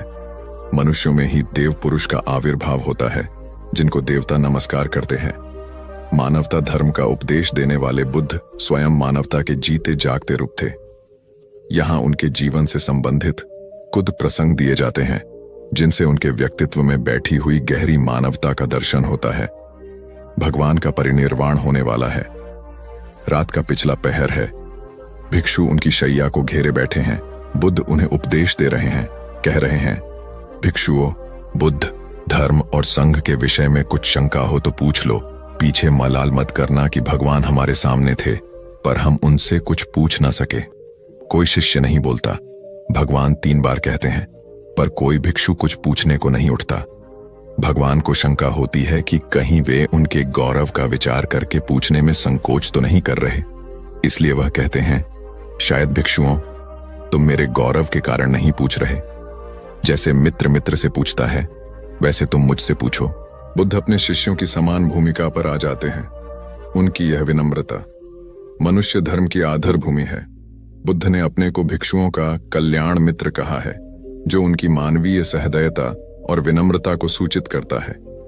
एक दूसरा दृश्य भी उसी समय का है। चंद करमार पुत्र के यहाँ बुद्ध ने अंतिम भोजन किया था। उसके बाद ही उन्हें खून गिरने की कड़ी बीमारी हो गई थी, जो उनके शरीरांत का कारण बनी। बुद्ध को उसके हृदय का बड़ा ध्यान था। भक्त उपासक को यह अफसोस हो सकता था कि उसका भोजन करके ही भगवान का शरीर छूट गया। इसलिए आखिरी सांस लेने से पहले उन्होंने आनंद को आदेश दिया, आनंद, चंद करमार पुत्र की इस चिंता को दूर करना और कहना, आयुष्मान, तूने बड़ा लाभ कमाया कि मेरे भोजन को करके तथागत परिनिर्वाण को प्राप्त हुए। जिसके हृदय में अगाध करुणा थी, वह ऐसा क्यों न कहता। जिस रात को बुद्ध का परिनिर्वाण हुआ, आधी रात के समय सुभद्र नाम का एक परिव्राजक आया। उसके मन में कुछ शंकाएं थीं। आनंद ने उसे यह कहकर रोक दिया, उन्हें हैरान मत करो, वह थके हुए हैं। भगवान ने आनंद की बात सुन ली। उन्होंने आनंद से कहा, नहीं आनंद, सुभद्र को मना मत करो, मेरे पास आने दो। वह परम ज्ञान की इच्छा से पूछना चाहता है, हैरान करने की उसकी इच्छा नहीं है। पूछने पर जो मैं उसे कहूंगा वह उसे जल्दी ही समझ लेगा। मध्य रात्रि में, उस अवस्था में सुभद्र की तथागत से उपदेश सुनने का सौभाग्य मिल गया। एक बड़ी दुखियारी स्त्री थी। पति, पुत्र, परिवार सब उसका नष्ट हो गया था। मारे दुख के वह पागल हुई फिरती थी। कपड़े पहनने का भी उसे होश न था। उसका नाम पटाचार था। एक दिन घूमते हुए वह बुद्ध के पास जैतवन आराम में आ गई। उस नंगी स्त्री को देखकर लोगों ने कहा, यह पागल है, इसे इधर मत आने दो। बुद्ध ने कहा, इसे मत रोको। जैसे ही वह पास आई, बुद्ध ने कहा, भगिनी, स्मृति लाभ कर। स्त्री को कुछ होश आया। लोगों ने उस पर कपड़े डाल दिए जिन्हें उसने ओढ़ लिया। स्त्री फूट फूट कर रोने लगी। बुद्ध ने अपने उपदेशामृत से उसके शोक को दूर कर दिया। बुद्ध का एक भिक्षु शिष्य था वक्कली। वह एक बार बीमार पड़ गया। उसने अपने एक साथी भिक्षु के द्वारा भगवान का दर्शन करने की अपनी इच्छा उन तक पहुंचवाई। भगवान उसकी इच्छा पूरी करने उसके पास गए। दूर से भगवान को आता देखकर वक्कली उनका सम्मान करने और उनको आसन देने के लिए चारपाई से उठने की चेष्टा करने लगा। भगवान ने उसे यह कहकर रोक दिया कि अलग आसन तैयार है, उसके हिलने डुलने की आवश्यकता नहीं है, और वह बिछे आसन पर बैठ गए। वक्कली ने उसकी वंदना करते हुए कहा, आपके दर्शन की मेरी बड़ी इच्छा थी, आपने कृपा करके उसे पूरा कर दिया। बुद्ध ने कोमल स्वर में कहा, वक्कली शांत हो जा, तेरी जैसी गंदी काया है वैसी ही मेरी है। वक्कली, इस गंदी काया को देखने से क्या लाभ? जो धर्म को देखता है वह मुझे देखता है, जो मुझे देखता है वह धर्म को देखता है। भगवान बुद्ध गृहस्थों के प्रति बड़ी सहानुभूति रखते थे। एक बार सुप्रवासा नामक स्त्री के बच्चा होने वाला था और वह असहा वेदना से पीड़ित थी। उसने अपने पति के द्वारा बुद्ध के चरणों में प्रणाम अर्पित करवाया। भगवान ने उसे आशीर्वाद देते हुए कहा, कोलिय पुत्री सुप्रवास, सुखी हो जाए, चंगी हो जाए। सुखी और चंगी होकर बिना किसी कष्ट के वह पुत्र प्रसव करे। ब्राह्मणों के साथ भी उनकी पूरी सहानुभूति थी, जैसे कि विश्व के सभी प्राणियों के साथ उनकी पूरी सहानुभूति थी। बावरी नामक ब्राह्मण के एक शिष्य ने जब अपने गुरु की ओर से भगवान के चरणों में प्रणाम निवेदन किया तो भगवान ने आशीर्वाद देते हुए कहा, शिष्यों सहित बावरी ब्राह्मण सुखी हो। माणवक, तुम भी सुखी हो, चिरजीवी हो। बुद्ध के पास छोटा बड़ा जो भी जाता था वह उससे कहते थे, आओ तुम्हारा स्वागत है। भगवान अपनी अंतिम यात्रा में पावा और कुसीनारा के बीच जा रहे थे। रास्ते में उन्हें पुक्कुस मल्लपुत्र नामक व्यापारी मिला। उसने उन्हें एक दुशाला भेंट किया, परंतु भगवान उसे अकेले कैसे आंटते, वह अपने शिष्य आनंद को सम्मानित करना चाहते थे। उन्होंने कहा, पुक्कुस, दुशाले के एक भाग को मुझे ओढ़ा दे, दूसरे को आनंद को। पुक्कुस ने ऐसा ही किया। भूल करने वालों के प्रति भी बुद्ध की अनुकंपा का पार न था। एक बार एक ब्राह्मण ने भगवान को वेरंजा में वर्षावास करने का निमंत्रण दिया। भगवान वहां गए, लेकिन वह ब्राह्मण बहुधंधी था। उसने उनकी कुछ भी सुध बुद्ध नहीं ली। बुद्ध को बड़ा कष्ट हुआ। उन्हें 3 महीने तक कुटा हुआ जौ रोज खाना पड़ा था, क्योंकि उस समय वेरंजा में अकाल पड़ रहा था और वह भी उनको और उनके शिष्यों को घोड़ों के व्यापारियों से मिलता था।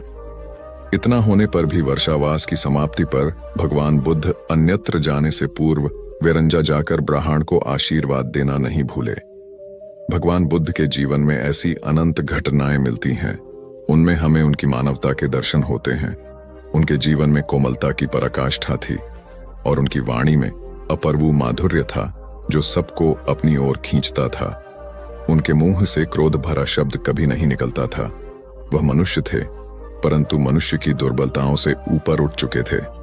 उनके व्यक्तित्व में मानवता की शुभ ज्योत्सना धर्म की स्थिति बनकर चमकी। महात्मा बुद्ध एक बार एक गांव से गुजरे।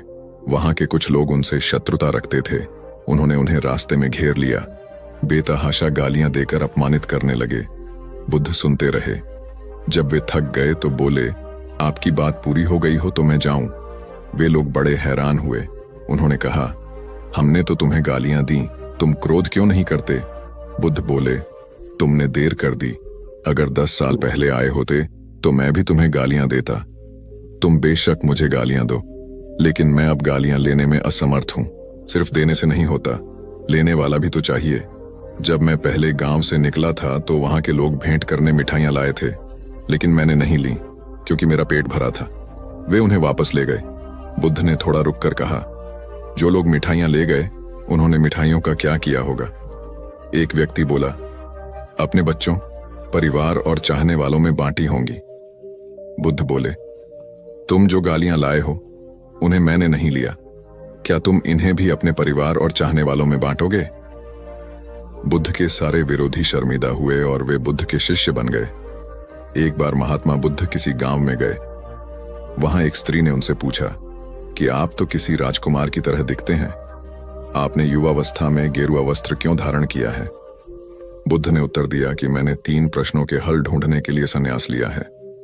बुद्ध ने कहा, हमारा शरीर युवा और आकर्षक है, लेकिन यह वृद्ध होगा, फिर बीमार होगा और अंत में यह मृत्यु को प्राप्त हो जाएगा। मुझे वृद्धावस्था, बीमारी और मृत्यु के कारण का ज्ञान प्राप्त करना है। बुद्ध की बात सुनकर स्त्री बहुत प्रभावित हो गई और उसने उन्हें भोजन के लिए आमंत्रित किया। जैसे ही ये बात गांव के लोगों को मालूम हुई तो सभी ने बुद्ध से कहा कि वे उस स्त्री के यहां न जाएं, क्योंकि वह स्त्री चरित्रहीन है। बुद्ध ने गांव के सरपंच से पूछा कि क्या ये बात सही है। सरपंच ने भी गांव के लोगों की बात में सहमति जताई। तब बुद्ध ने सरपंच का एक हाथ पकड़कर कहा कि अब ताली बजाकर दिखाओ। इस पर सरपंच ने कहा कि यह असंभव है, एक हाथ से ताली नहीं बज सकती। बुद्ध ने कहा कि ठीक इसी प्रकार कोई स्त्री अकेले ही चरित्रहीन नहीं हो सकती है। यदि इस गांव के पुरुष चरित्रहीन नहीं होते तो वह स्त्री भी चरित्रहीन नहीं होती। गांव के सभी पुरुष बुद्ध की ये बात सुनकर शर्मिंदा हो गए।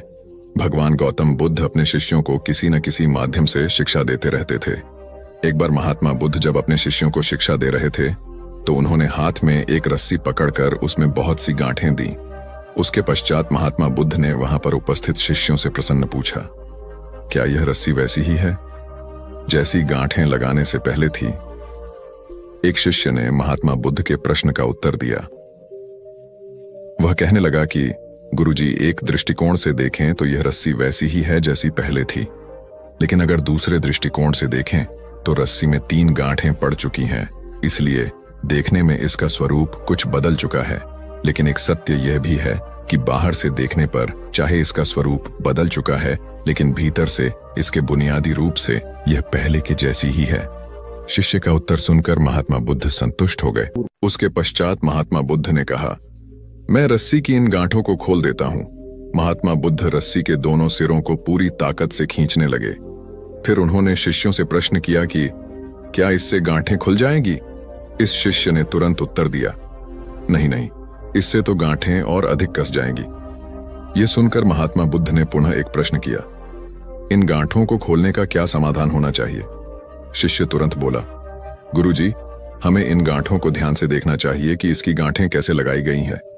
उसके पश्चात इनको खोलने का प्रयत्न करना चाहिए। शिष्य का उत्तर सुनकर महात्मा बुद्ध मुस्कुराते हुए बोले कि जीवन का यही सूत्र मैं आप लोगों को समझाना चाहता हूं। आप जीवन में जब कभी भी किसी समस्या में फंसे तो सबसे पहले उस समस्या का कारण ढूंढें और फिर उसका निवारण करें। व्यवहारिक जीवन में लोग समस्या का कारण जाने बिना ही उसका समाधान ढूंढने की कोशिश करते हैं, जिस कारण उनको उचित परिणाम नहीं मिल पाता। महात्मा बुद्ध शिष्य को कहने लगे कि बहुत से लोग मुझसे पूछते हैं कि आपने क्रोध को कैसे समाप्त करें, लेकिन कभी किसी ने यह नहीं पूछा कि मुझे क्रोध क्यों आता है। ऐसे ही लोग मुझसे पूछते हैं कि अहंकार को कैसे समाप्त करूं, लेकिन कोई यह जानने की कोशिश नहीं करता कि आखिर अहंकार का बीज उनके अंदर कैसे उत्पन्न हुआ। जैसे रस्सी में गांठें लगाने के बाद भी उसका वास्तविक स्वरूप नहीं बदलता, वैसे ही व्यक्ति में चाहे जैसे भी अवगुण पैदा हो जाए, उसके अंदर की अच्छाई कभी समाप्त नहीं होती। जैसे हम धैर्य से रस्सी की गांठों को ध्यान से देखकर खोल सकते हैं, वैसे ही जीवन में आने वाले विकारों और समस्याओं का हल हम ढूंढ सकते हैं। अगर जीवन में किसी भी तरह की कोई समस्या उत्पन्न हुए है तो उसके कारण को ध्यान से समझने पर उसका निवारण भी स्वतः मिलने लगते हैं। दुनिया में जो तरक्की हो रही है या देश में कोई तरक्की करता है तो उसे जरूर देखना चाहिए, चाहे घर की टीम हो या बाहरी लोगों को मिलाकर बनाई हुई हो। जहां जहां अच्छे समूह बन गए वहां वहां तरक्की हो गई। ऐसा ही देखा गया है। आपके आसपास जितने लोग तरक्की पसंद हैं वो मिलकर ही काम करते होंगे, उनका टीम वर्क अच्छा होगा। एक परिवार था, वो गरीब था, खाने को कुछ नहीं था। काफी सोचा कि काम मिले, मगर काम नहीं मिला। 2 बच्चे थे, बीबी थी। एक दिन उन्हें विचार आया कि इस गांव में काम मिलना मुश्किल है, चलो कहीं और चलते हैं। इस इरादे से वे एक दिन गांव छोड़कर चल दिए। रात का समय था, रास्ता भी जंगली था। सोचा वृक्ष के नीचे रात गुजारी जाए। आदमी ने अपने एक लड़के को लकड़ी चुनने तथा दूसरे को पानी लाने के लिए भेज दिया तथा बीवी को चूल्हा बनाने के लिए कहा और उसने जगह साफ कर दी। चारों ने अपने अपने काम कर लिए। चूल्हा जलाया गया, पानी गर्म होने लग गया। वृक्ष के ऊपर हंस रहता था। वो सोचने लगा, ये कैसा मूर्ख है, इन्होंने चूल्हा तो जला दिया मगर इनके पास पकाने को तो है ही नहीं कुछ भी। हंस ने उनसे पूछा, तुम्हारे पास पकाने को क्या है? वो आदमी बोला, तुझे मार के खाएंगे। हंस बोला, मुझे क्यों मारोगे? आदमी बोला, हमारे पास न पैसा है और न ही सामान, तो क्या करें? हंस सोच में पड़ गया। इन्होंने चूल्हा भी जला लिया है, सब कर्मशील हैं, मुझे तो ये खा ही जाएंगे। तो हंस बोला, अगर मैं आपको धन दे दूं तो मुझे छोड़ दोगे? घर का स्वामी बोला, हाँ छोड़ देंगे।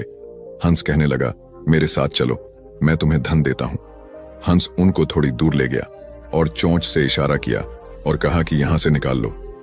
उन्होंने गड्ढा खोदा और वहां से धन निकाल लिया। हंस का धन्यवाद करके वापस अपने गांव आ गए और एक ही दिन में खूब मौज से रहने लग गए। अब उनके घर में किसी चीज की कमी नहीं थी। पड़ोसी ने देखा कि इस परिवार के पास ऐसी कौन सी चीज आ गई जो इनके पास इतना कुछ आ गया।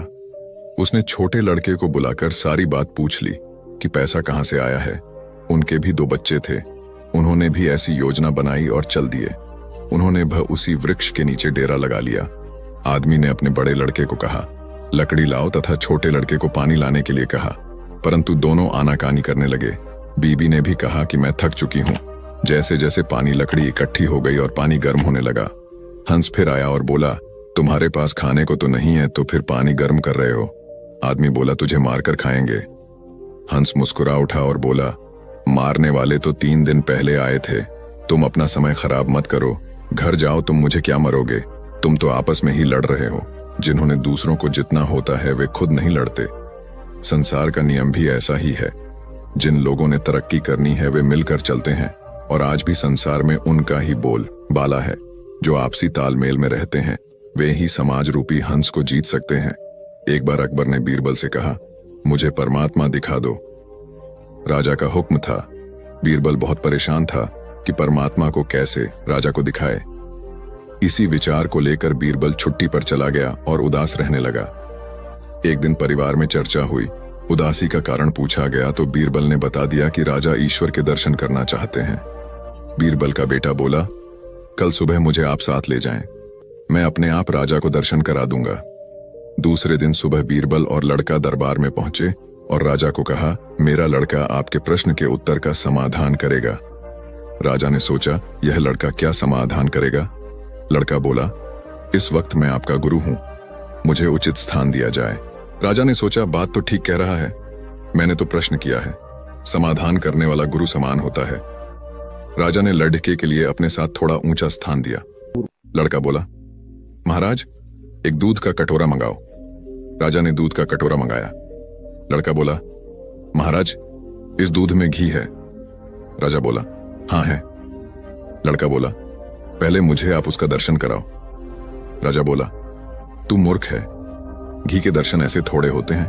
पहले दूध को गर्म करना पड़ता है, फिर उसकी दही जमाना पड़ता है, फिर उसको मघानी में रिड़का जाता है, फिर मक्खन निकलता है, फिर उसे गर्म गर्म कढ़ाई में डाला जाता है, फिर उसकी मैल निकाली जाती है, तब जाकर घी के दर्शन होते हैं। ऐसे ही थोड़े दर्शन होते हैं। लड़का बोला, यही उत्तर है आपके प्रश्न का। पहले इंसान को तपना पड़ता है, फिर उसको जमना पड़ता है, फिर उसको साधना करनी पड़ती है, फिर उसको ज्ञान की अग्नि में तपना होता है, फिर उस ईश्वर के दर्शन होते हैं। अकबर समझ गया और बोला, तू वाकई ही मेरा गुरु है। ईश्वर को जानने के लिए बहुत कुछ करना पड़ता है। वैसे हर आत्मा में ईश्वर का अंश है और उसी को ईश्वर का रूप समझना चाहिए, तभी सुख की प्राप्ति होती है। यह भी संसार का एक नियम है। एक बालक अभी पूरे 2 साल का भी नहीं हुआ था कि उसके पिता की मृत्यु हो गई। ऐसी कठिन परिस्थिति में उसकी मां उसे लेकर अपने मायके में रहने लगी। सभी उसे नन्हा कहकर पुकारते थे। छोटे से कद का बालक शारीरिक रूप से दुर्बल था, किंतु मानसिक रूप से अत्यंत मेधावी। उसे जो कुछ भी कहा या सिखाया जाता वह बड़े मनोयोग से उसे ग्रहण करता था। धीरे धीरे दिन बीतते गए और बालक 6 वर्ष का हो गया। एक बार वह अपने कुछ मित्रों के साथ मिलकर किसी बाग में फूल तोड़ने पहुंचा। वह बालक और उसके सभी फल तोड़ने लगे। तभी माली आ गया। उस बालक के सभी मित्र भाग गए, लेकिन वह माली की पकड़ में आ गया। माली ने उसे डंडे से पीटना शुरू किया। नन्हा मार खाता रहा और फिर धीमी आवाज में माली से बोला, मेरे पिता इस दुनिया में नहीं है, इसलिए तुम मुझे इस तरह मार रहे हो। बालक की बात सुनकर माली का हाथ रुक गया। माली शांत होकर बोला, बेटा, तुम्हारे पिता के न होने से तुम्हारी जिम्मेवारी और अधिक बढ़ जाती है कि तुम कोई गलत काम नहीं करो। यह सुनकर नन्हा बालक फूट फूट कर रो पड़ा और फिर कभी गलत काम न करने का संकल्प लिया। यही नन्हा बालक बड़ा होकर लाल बहादुर शास्त्री के नाम से विख्यात हुआ और प्रधानमंत्री के रूप में अपने गुण व व्यवहार से सर्वत्र प्रशंसा पाई। कथा का सार यह है कि माँ बाप के अमूल्य मार्गदर्शन के अभाव की स्थिति में और अधिक जिम्मेदार बनकर आत्मविकास करना चाहिए। 19वीं शताब्दी का एक प्रसंग है। मेदिनीपुर जिले के वीर सिंह नामक गांव में एक मां अपने पुत्र के साथ रहती थी। मां का रहन सहन अत्यंत सादा था और विचार अति उच्च। अपने पुत्र को वह सदा सुसंस्कारों की शिक्षा देती थी। पुत्र भी मां का आज्ञाकारी था। मां बहुत संघर्ष कर पुत्र का पालन पोषण कर रही थी। पुत्र अपनी मां के कष्टों को देखता समझता था और इसी वजह से उसके मन में यह भावना थी कि बड़ा होकर अपनी मां को सभी प्रकार के सुख दूं। एक दिन पुत्र ने मां से कहा, मेरी बहुत इच्छा है कि तुम्हारे लिए कुछ गहने बनवाऊं, तुम्हारे पास एक भी गहना नहीं है। ये सुनकर मां बोली, बेटा, मुझे बहुत दिनों से 3 प्रकार के गहनों की इच्छा है। पुत्र ने पूछा, वे कौन से गहने हैं? मां ने उत्तर दिया, बेटा, इस गांव में स्कूल नहीं है, तुम एक अच्छा स्कूल बनवाना, एक दवाखाना खुलवाना, गरीब और अनाथ बच्चों के रहने और भोजन की व्यवस्था करवाना, यही मेरे लिए गहनों के समान होगा। मां की बात सुनकर पुत्र रो पड़ा। वह पुत्र था पंडित ईश्वर चंद्र विद्यासागर और मां थी भगवती देवी। वीर सिंह गांव में इस पुत्र द्वारा स्थापित किया हुआ भगवती विद्यालय आज भी उन अमूल्य गहनों की कथा सुना रहा है। कथा का सार यह है कि स्वयं की सज्जा से अधिक समाज को संवारने की कामना ही मनुष्य को मनुष्यत्व प्रदान करती है और ऐसी मनुष्यता से भरा समाज एक सुसंस्कृत राष्ट्र की परिकल्पना को साकार करता है। एक महात्मा बड़े ज्ञानी थे। वे प्रायः अपने शिष्यों को रामायण, महाभारत और गीता ग्रंथों की अच्छी बातें बताकर उन्हें आचरण में उतारने का आग्रह करते थे। प्रतिदिन संध्या को वे प्रवचन करते और श्रोताओं को इन धर्म ग्रंथों की कथाएं व दृष्टांत सुनाकर उनमें सदाचार जागृत करने का प्रयास करते थे। स्वयं महात्मा जी का आचरण भी तदनुकूल ही था। वे कंदमूल खाते, कभी किसी वस्तु की इच्छा न करते थे। धन संग्रह में उनकी कदापि रुचि नहीं थी। यदि कोई शिष्य अथवा श्रोता श्रद्धापूर्वक उन्हें कुछ भेंट करता तो वे तत्क्षण उसे किसी जरूरतमंद को दान कर देता। प्रवचन के पश्चात लोगों के प्रश्नों व जिज्ञासुओं का भी महात्मा जी समाधान करते। वे प्रायः रामायण आदि ग्रंथों से शिक्षा ग्रहण करने की बात कहते थे। एक दिन किसी व्यक्ति ने उनसे प्रश्न किया, महात्मा जी, रामायण को सही माना जाए या गलत? उन्होंने उत्तर दिया, वत्स, जब रामायण की रचना हुई थी तब मैं नहीं था। राम जी वन में विचरण कर रहे थे, तब भी मेरा अता पता नहीं था, इसलिए मैं नहीं बता सकता कि रामायण सही है या गलत। मैं तो सिर्फ इतना बता सकता हूं कि इसके अध्ययन एवं इससे मिलने वाली शिक्षा से सुधर कर मैं आज इस स्थिति में हूं। चाहो तो तुम भी इसका प्रयोग कर अपना जीवन बेहतर बना सकते हो। सार यह है कि धर्म ग्रंथ व नीति ग्रंथ तर्क का विषय नहीं होते, उनमें सतोमुखी जीवन के तत्व होते हैं। अतः उनसे अपने जीवन को सार्थकता देने की शिक्षा ग्रहण करनी चाहिए, न कि उन्हें तर्क की कसौटी पर कसना चाहिए। उपन्यासकार डा क्रोनिन अत्यंत निर्धन थे। पुस्तकों की रॉयल्टी या तो प्रकाशक हड़प जाते अथवा क्रोनिन को उनके हक से कम 2 क्रोनिन बहुत सीधे थे। प्रकाशकों से लड़ाई कर अपना हक लेना उन्हें नहीं आता था। अतः गरीबी में उनका जीवन बीत रहा था। इसी गरीबी में जैसे तैसे उन्होंने चिकित्सा की पढ़ाई पूर्ण की और डॉक्टर बन गया। जब वे चिकित्सा के क्षेत्र में आए तो कुछ लोगों ने उन्हें इसके जरिए पैसा कमाने का तरीका बताया। वे लोगों की बातों में आकर मरीज से मोटी फीस वसूलने लगे। वे किसी भी निधन पर दया नहीं करता और पूरा चिकित्सा खर्च लेते। यह देखकर क्रोनिन की पत्नी बहुत दुखी हुई। वे अत्यंत दयालु थीं। पति की गरीबों के साथ यह निर्दय देख एक दिन वे बोली, हम गरीब ही ठीक थे, हमसे कम दिल में दया तो थी। उस दया को खोकर तो हम कंगाल हो गए, अब मनुष्य ही नहीं रहे।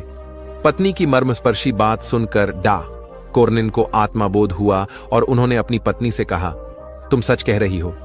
व्यक्ति धन से नहीं मन से धनी होता है। तुमने सही समय पर सही राह दिखाई, अन्यथा हम अमानवीयता की गहरी खाई में गिर जाते तो कभी उठ ही नहीं पाते। कथा का निहितार्थ यह है कि जब मनुष्य अपनी मानवीयता की मूल पहचान से डिगने लगता है तो सामाजिक नैतिकता तो खंडित होती ही है, वह स्वयं भी भीतर खोखला हो जाता है, क्योंकि ऐसा उनकी पवित्र संस्कारशीलता बलि चढ़ चुकने के बाद ही होता है। बौद्ध धर्म का व्यापक प्रचार प्रसार हो चुका था। अनेक बौद्ध मठ स्थापित हो चुके थे। सभी मठों में योग्य आचार्य व कुलपित की नियुक्ति की जानी थी ताकि वे बौद्ध धर्म के समुचित प्रसार में अपनी महती भूमिका निभा सकें।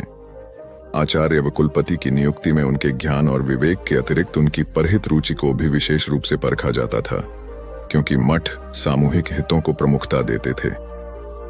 एक बड़े बौद्ध मठ के लिए योग्य कुलपति की नियुक्ति उन दिनों चर्चा का विषय थी। उस बौद्ध मठ के आचार्य ज्ञान और विवेक के धनी मोदगल्यायन थे। कुलपति पद के लिए 3 उम्मीदवार थे और तीनों ही योग्य थे, किंतु चुनाव तो एक का ही करना था। अतः तीनों की परीक्षा लेने के लिए तीनों को जंगल में भेजा गया। आचार्य मोदगल्यायन उनकी परीक्षा लेने के लिए पहले ही जंगल में पहुंच गए। उन्होंने मार्ग में कांटे बिछा दिए। संध्या होने तक तीनों उम्मीदवार भी वहां आ पहुंचे। मार्ग में कांटे देखकर तीनों रुके। एक ने कुछ सोचकर अपना रास्ता बदल लिया, दूसरे ने कांटों पर से कूदकर रास्ता पार किया, तीसरा मार्ग से कांटे हटाने लगा ताकि मार्ग दूसरों के लिए निष्कंटक बन जाए। आचार्य मोदगल्यायन ने छुपकर यह देखा। यह सब देखकर आचार्य मोदगल्यायन ने इस तीसरे उम्मीदवार को यह कहते हुए कुलपित घोषित किया कि मठ में सत्प्रवृत्तियों को परंपरा वही डाल सकेगा जो सभी का ध्यान रख सके और अपने आचरण से प्रेरणा देने की क्षमता रखता हो। कथा का सार यह है कि निजी हितों पर सामूहिक हितों को वरीयता देने वाला ही सच्चा नेतृत्व करता होता है। एक गुरु और शिष्य तीर्थाटन हेतु जा रहे थे। चलते चलते शाम घिर आई तो दोनों एक पेड़ के नीचे रात्रि विश्राम के लिए रुक गए। गुरुजी रात्रि में मात्र 3-4 घंटे ही सोते थे, इसलिए उनकी नींद जल्दी पूर्ण हो गई। वे शिष्य को जगाए बिना दैनिक कार्यों से निवृत्त हो पूजा पाठ में लग गए। इसी बीच उन्होंने एक विषधर सर्प को अपने शिष्य की ओर जाते देखा। चूंकि गुरुजी पशु पक्षियों की भाषा समझते थे, इसलिए उन्होंने सर्प से प्रश्न किया, सोए हुए मेरे शिष्य को डसने का प्रयोजन है? सर्प ने उत्तर दिया, महात्मन, आपके शिष्य ने पूर्व जन्म में मेरी हत्या की थी। मुझे उससे बदला लेना है। अकाल मृत्यु होने पर मुझे सर्प योनि मिली है। मैं आपके शिष्य को डसकर उसे भी अकाल मृत्यु दूंगा। क्षण भर विचार के उपरांत गुरुजी बोले, मेरा शिष्य अत्यंत सदाचारी व होनहार होने के साथ ही अच्छा साधक भी है। फिर तुम उसे मरकर विश्व को उसके ज्ञान और प्रतिभा से क्यों वंचित कर रहे हो? स्वयं भी इस कार्य से मुक्ति नहीं मिलेगी। किंतु सर्प का निश्चय नहीं बदला। तब गुरुजी ने एक प्रस्ताव को रखते हुए कहा, मेरे शिष्य की साधना अभी अधूरी है। उसे अभी इस क्षेत्र में बहुत कुछ करना है, जबकि मेरे लक्ष्य पूर्ण हो चुके हैं। मेरे नाश में किसी की हानि नहीं है, अतः उसके स्थान पर मुझे 10 लो। गुरु का यह स्नेह देखकर सर्प का हृदय परिवर्तन हो गया और वह उन्हें प्रणाम कर वहां से चला गया। वस्तुतः गुरु की गुरुता न केवल शिष्य को ज्ञान देने में, बल्कि उसे पूर्ण परिपक्व होने तक उसकी रक्षा करने में निहित है। स्वामी विवेकानंद के प्रवचन ज्ञान युक्त और तर्क आधारित होते थे। ज्ञान, भक्ति और कर्म विषयक जटिल से जटिल प्रश्नों का समाधान स्वामी जी अपनी सहज मेघा से कर देते थे। जिज्ञासुओं का जमावड़ा उनके आसपास हमेशा लगा रहता था। प्रवचन के दौरान या प्रवचन समाप्ति के उपरांत भी कई बार ऐसा होता था कि जिज्ञासुओं की ओर से प्रश्न आते रहते और स्वामी जी उन प्रश्नों का संतुष्टिजनक उत्तर देते। एक बार स्वामी जी अपने प्रवचन में भगवान के नाम की महत्ता बता रहे थे। यह सुनकर एक व्यक्ति ने तर्क दिया, शब्दों में क्या रखा है स्वामी जी? उन्हें रटने से क्या लाभ होगा? तब स्वामी जी उसे प्रमाण सहित समझाने के उद्देश्य से नीच, जाहिल, मूर्ख आदि अपशब्दों से संबोधित किया।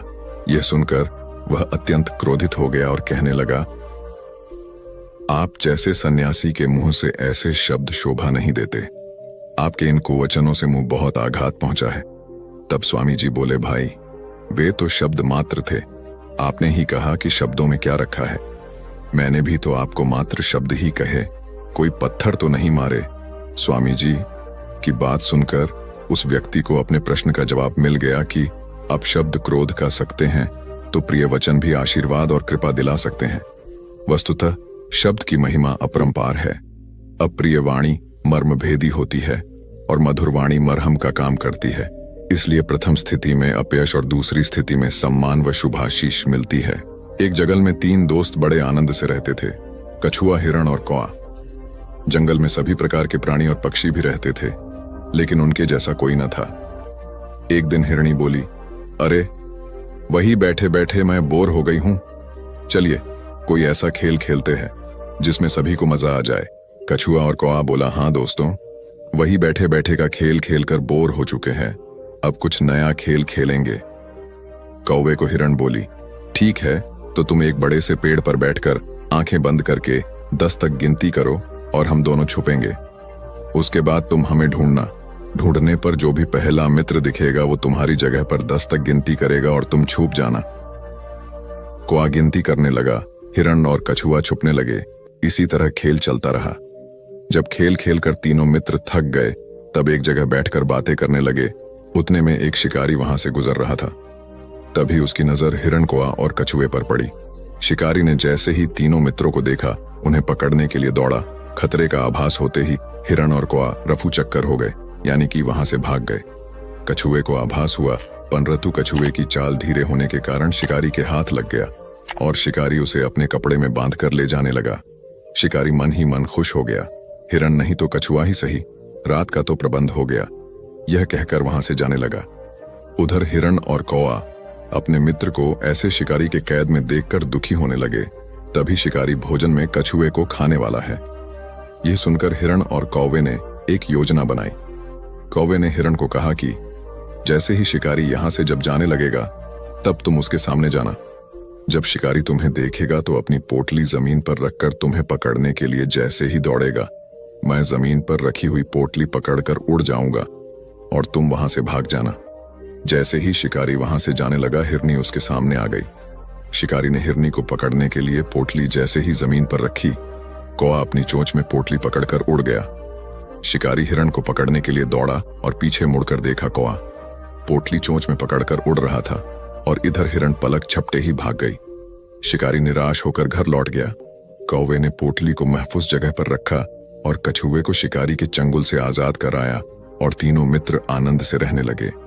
इससे हमें यह सीख मिलती है कि असली दोस्ताना वही जो समय पर काम आए। एक किसान था जिसके 2 बेटे थे। वह बहुत ही आलसी और निकम्मे थे। वह अपने पिता को कामकाज में हाथ बटाने के बजाय आलस किया करते थे, इधर उधर घूमते फिरते थे। किसान को अपने बेटों की बहुत फिक्र थी। वह सोचते थे कि मेरे मरने के बाद इनका क्या होगा, ये अपना पेट कैसे भरेंगे, अपने परिवार को कैसे संभाल पाएंगे। एक दिन किसान की हालत बहुत ही गंभीर थी, कहने का मतलब किसान मरने की हालत में था। तभी किसान ने अपने दोनों बेटों को बुलाकर उनसे कहा कि हमारे खेत में एक खजाना गड़ा हुआ है, लेकिन वह किस जगह है उसकी जानकारी मुझे भी नहीं है, लेकिन खोदने के बाद तुम्हें वो खजाना मिल जाएगा। इतना कहकर किसान भगवान को प्यारे हो गए। खजाने की खबर सुनकर दोनों बेटों के मन में लालच आ गया और वो दोनों खेत पर चले गए और खेत को खोदने लगे। खजाने के लालच में कुछ ही दिनों में पूरे खेत को खोदने के बाद वह घर जाकर बैठ गए और वह अपने पिता को कोसने लगे। इसी तरह कुछ महीने बीत गए और वर्षा ऋतु का आगमन हुआ। किसान के बेटों के पास पेट भरने के लिए सिर्फ एक ही जरिया था, वो थी खेती। तब बाकी किसानों की तरह किसान के बेटों ने खेत में बीज बोने शुरू कर दिए। वर्षा का पानी पाकर वह बीज अंकुरित हुए और देखते ही देखते खेत लहराने लगे। ऐसा लग रहा था कि हवा के झोंके से लहरा रहे थे। यह देखकर किसान के बेटे बहुत खुश हो गए। उनको समझ आ गया कि परिश्रम ही सच्चा धन होता है और वो उसी तरह से अपने पिता के शब्दों का मोल भी समझ गए और अपने कामकाज में लग गए। यही कहानी आज हम सबकी भी है। मित्रों, इसी पेड़ की तरह हमारे माता पिता भी होते हैं। जब हम छोटे होते हैं तो उनके साथ खेलकर बड़े होते हैं और बड़े होकर उन्हें छोड़कर चले जाते हैं और तभी वापस आते हैं जब हमें कोई जरूरत होती है। धीरे धीरे ऐसे ही जीवन बीत जाता है। हमें पेड़ रूपी माता पिता की सेवा करनी चाहिए, ना कि सिर्फ उनसे फायदा लेना चाहिए। इस कहानी में हमें दिखाई देता है कि उस पेड़ के लिए वह बच्चा बहुत महत्वपूर्ण था और वह बच्चा बार बार जरूरत के अनुसार उस सेब के पेड़ का उपयोग करता था, ये सब जानते हुए भी कि वह उसका केवल उपयोग ही कर रहा है। इसी तरह आजकल हम भी हमारे माता पिता का जरूरत के अनुसार उपयोग करते हैं और बड़े होने पर उन्हें भूल जाते हैं। हमें हमेशा हमारे माता पिता की सेवा करनी चाहिए, उनका सम्मान करना चाहिए और हमेशा भले ही हम कितने भी व्यस्त क्यों ना हो, उनके लिए थोड़ा समय तो भी निकलते रहना चाहिए। एक समय की बात है, एक बार गौतम बुद्ध अपने शिष्यों के साथ बैठे हुए थे। तभी वहां एक व्यक्ति आया जो बहुत क्रोध में था। और गौतम बुद्ध के पास आकर बहुत भला बुरा कहने लगा। गौतम बुद्ध के शिष्यों को बहुत गुस्सा आया, पर गौतम बुद्ध एकदम शांत थे। वह व्यक्ति वहां से चला गया। फिर अगले दिन वह दोबारा आ गया और आज तो वह और भी ज्यादा गुस्से में था और गौतम बुद्ध को और भी बुरा कहने लगा। परंतु आज भी गौतम बुद्ध एकदम शांत थे और मुस्कुरा रहे थे, पर गौतम बुद्ध के शिष्यों को बहुत गुस्सा आया। वह व्यक्ति कुछ देर चिल्लाता रहा, फिर चला गया। अगले दिन वह व्यक्ति फिर आया और आज तो हद ही कर दी उसने। आकर गौतम बुद्ध को गाली देने लगा। गौतम बुद्ध के शिष्यों को बहुत गुस्सा आया, परंतु आज भी गौतम बुद्ध एकदम शांत थे। इतना कुछ चलता रहा और बुद्ध मुस्कुरा रहे थे। यह क्रम कुछ दिन चलता रहा। फिर उस व्यक्ति ने आना छोड़ दिया। तब उनके एक शिष्य ने पूछा, गुरुजी, आप चाहते तो पहले दिन ही उस व्यक्ति को भगा सकते थे, पर आपने ऐसा क्यों नहीं किया? तब गौतम बुद्ध ने बड़ी नम्रता से कहा, अगर कोई व्यक्ति हमें कोई उपहार दे और हम उसे लेने से मना कर दे तो वह व्यक्ति क्या करेगा? शिष्य ने कहा, वह व्यक्ति अपना उपहार लेकर लौट जाएगा। तब गौतम बुद्ध ने कहा, मैंने भी ऐसा ही किया। उस व्यक्ति ने मुझे उपशब्द रूपी उपहार दिया, मैंने उसे लेने से मना कर दिया, मतलब उस पर कोई भी प्रतिक्रिया नहीं दी, तो व्यक्ति अपने वह अपशब्द वापस लेकर लौट गया। एक व्यक्ति की 3 साल की बेटी थी। एक दिन उस व्यक्ति ने देखा कि उसकी बेटी उसके एक बहुत सुंदर और महंगे गोल्ड पैकिंग पेपर से एक बॉक्स को लपेट रही थी। ये देखकर उस व्यक्ति को बहुत गुस्सा आया है। उसने अपनी बेटी को बहुत डांटा, तुमने मेरे इतनी कीमती पेपर को बेकार कर दिया, वो भी बिना किसी मतलब के। तुम इसे अच्छे काम के लिए उपयोग करती तो अच्छा लगता, पर तुमने एक बेकार से डिब्बे को उसमें लपेट दिया। कुछ दिन बीते, दिवाली का दिन आया। उस व्यक्ति ने अपनी बेटी को गिफ्ट दिया। बेटी ने भी वही सुंदर सा गोल्डन बॉक्स पापा को दिया। उसके पापा पहले तो उसे देखकर बहुत खुश हुए, पर जैसे ही उन्होंने उस डिब्बे को खोला वह खाली था। यह देखकर उस व्यक्ति ने अपनी बेटी को घूरा और कहा, क्या तुम्हें इतना भी नहीं पता कि किसी को खाली डिब्बा नहीं देते? लड़की कुछ देर शांत रही, फिर बोली, पापा, यह डिब्बा खाली नहीं है, मैंने इसमें बहुत सारे किस आपके लिए रखे हैं। कभी कभी आप जल्दी ऑफिस चले जाते हैं और मैं सोती रह जाती हूं, तो आप इसमें से एक किस ले जा सकते हैं। बेटी की बात सुनकर उस व्यक्ति की आंख भर आई। एक गांव में एक लड़का रहता था। उसके घर की आर्थिक स्थिति ठीक नहीं थी। उसके मन में विचार आया, किसी बड़े शहर में जाकर वह नौकरी करे। वह कलकत्ता गया और नौकरी ढूंढने लगा। बहुत खोज के बाद उसे एक सेठ के घर में नौकरी मिल गई। नौकरी 6 आने रोज की थी। काम था सेठ को रोज 6 घंटे अखबार और किताब पढ़कर सुनाना। लड़के को नौकरी की जरूरत थी, तो उसने वह नौकरी स्वीकार कर ली। एक दिन की बात है, लड़के को दुकान के कोने में 100 के 8 नोट पड़े मिले। उसने चुपचाप उन्हें अखबार और किताबों से ढक दिया। दूसरे दिन रुपयों की खोजबीन हुई। लड़का सुबह जब दुकान पर आया तो उससे पूछा गया। लड़के ने तुरंत ही प्रसन्नता से रुपये निकालकर ग्राहक को दे दिए। वह बहुत ही खुश हुआ। लड़के के ईमानदारी से सबको बहुत प्रसन्नता हुई। सेठ भी लड़के से बहुत खुश हुआ। सेठ ने लड़के को पुरस्कार देना चाहा तो लड़के ने लेने से मना कर दिया। लड़के ने कहा, सेठ जी, मैं आगे पढ़ना चाहता हूं, पर पैसों के अभाव में पढ़ नहीं पा रहा, आप कुछ सहायता कर दें। सेठ ने लड़के की पढ़ाई का प्रबंध कर दिया। लड़का बहुत मेहनत से पढ़ता गया। यही लड़का आगे चलकर बहुत बड़ा साहित्यकार बना। इसका नाम था राम नरेश त्रिपाठी। हिंदी साहित्य में इनका बहुत बड़ा योगदान है। एक रोटी की कीमत। रोटी की कीमत क्यों बढ़ेगी? एक बनिया था, 5 रुपए की एक रोटी बेचता था। उसे रोटी की कीमत बढ़ानी थी, लेकिन बिना राजा की अनुमति कोई भी अपने दाम नहीं बढ़ा सकता था। लिहाजा राजा के पास बनिया पहुंचा। बोला, राजा जी, मुझे रोटी का दाम 10 करना है। राजा बोला, तुम 10 नहीं 30 रुपए करो। बनिया बोला, महाराज, इससे तो हाहाकार मच जाएगा। राजा बोला, इसकी चिंता तुम मत करो, तुम 10 रुपए दाम कर दोगे तो मेरे राजा होने का क्या फायदा? तुम अपना फायदा देखो और 30 रुपए दाम कर दो। अगले दिन बनिए ने रोटी का दाम बढ़ाकर 30 रुपए कर दिया। शहर में हाहाकार मच गया। तभी सभी जनता राजा के पास पहुंचे। बोले, महाराज, ये बनिया अत्याचार कर रहा है, 5 की रोटी 30 में बेच रहा है। राजा ने अपने सिपाहियों को बोला, उस गुस्ताख बनिए को मेरे दरबार में पेश करो।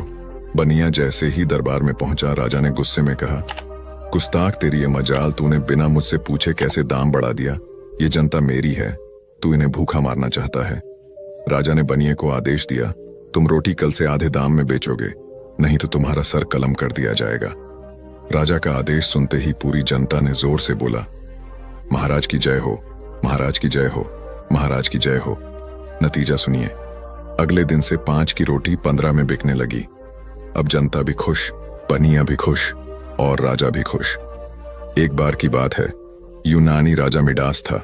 वह बहुत अमीर था और उसके पास बहुत सारा सोना था। उसकी एक बेटी थी जिसे वह बहुत प्यार करता था। एक दिन मिडास को एक फरिश्ता मिला जिसे मदद की जरूरत थी। उसने उसकी मदद की और बदले में वह एक इच्छा देने को तैयार हो गई। मिडास की इच्छा थी कि वह जिस चीज को छुए वह सोना बन जाए। उनकी इच्छा दी गई थी। अपने घर के रास्ते में उसने चट्टानों और पौधों को छुआ और वे सोने में बदल गए।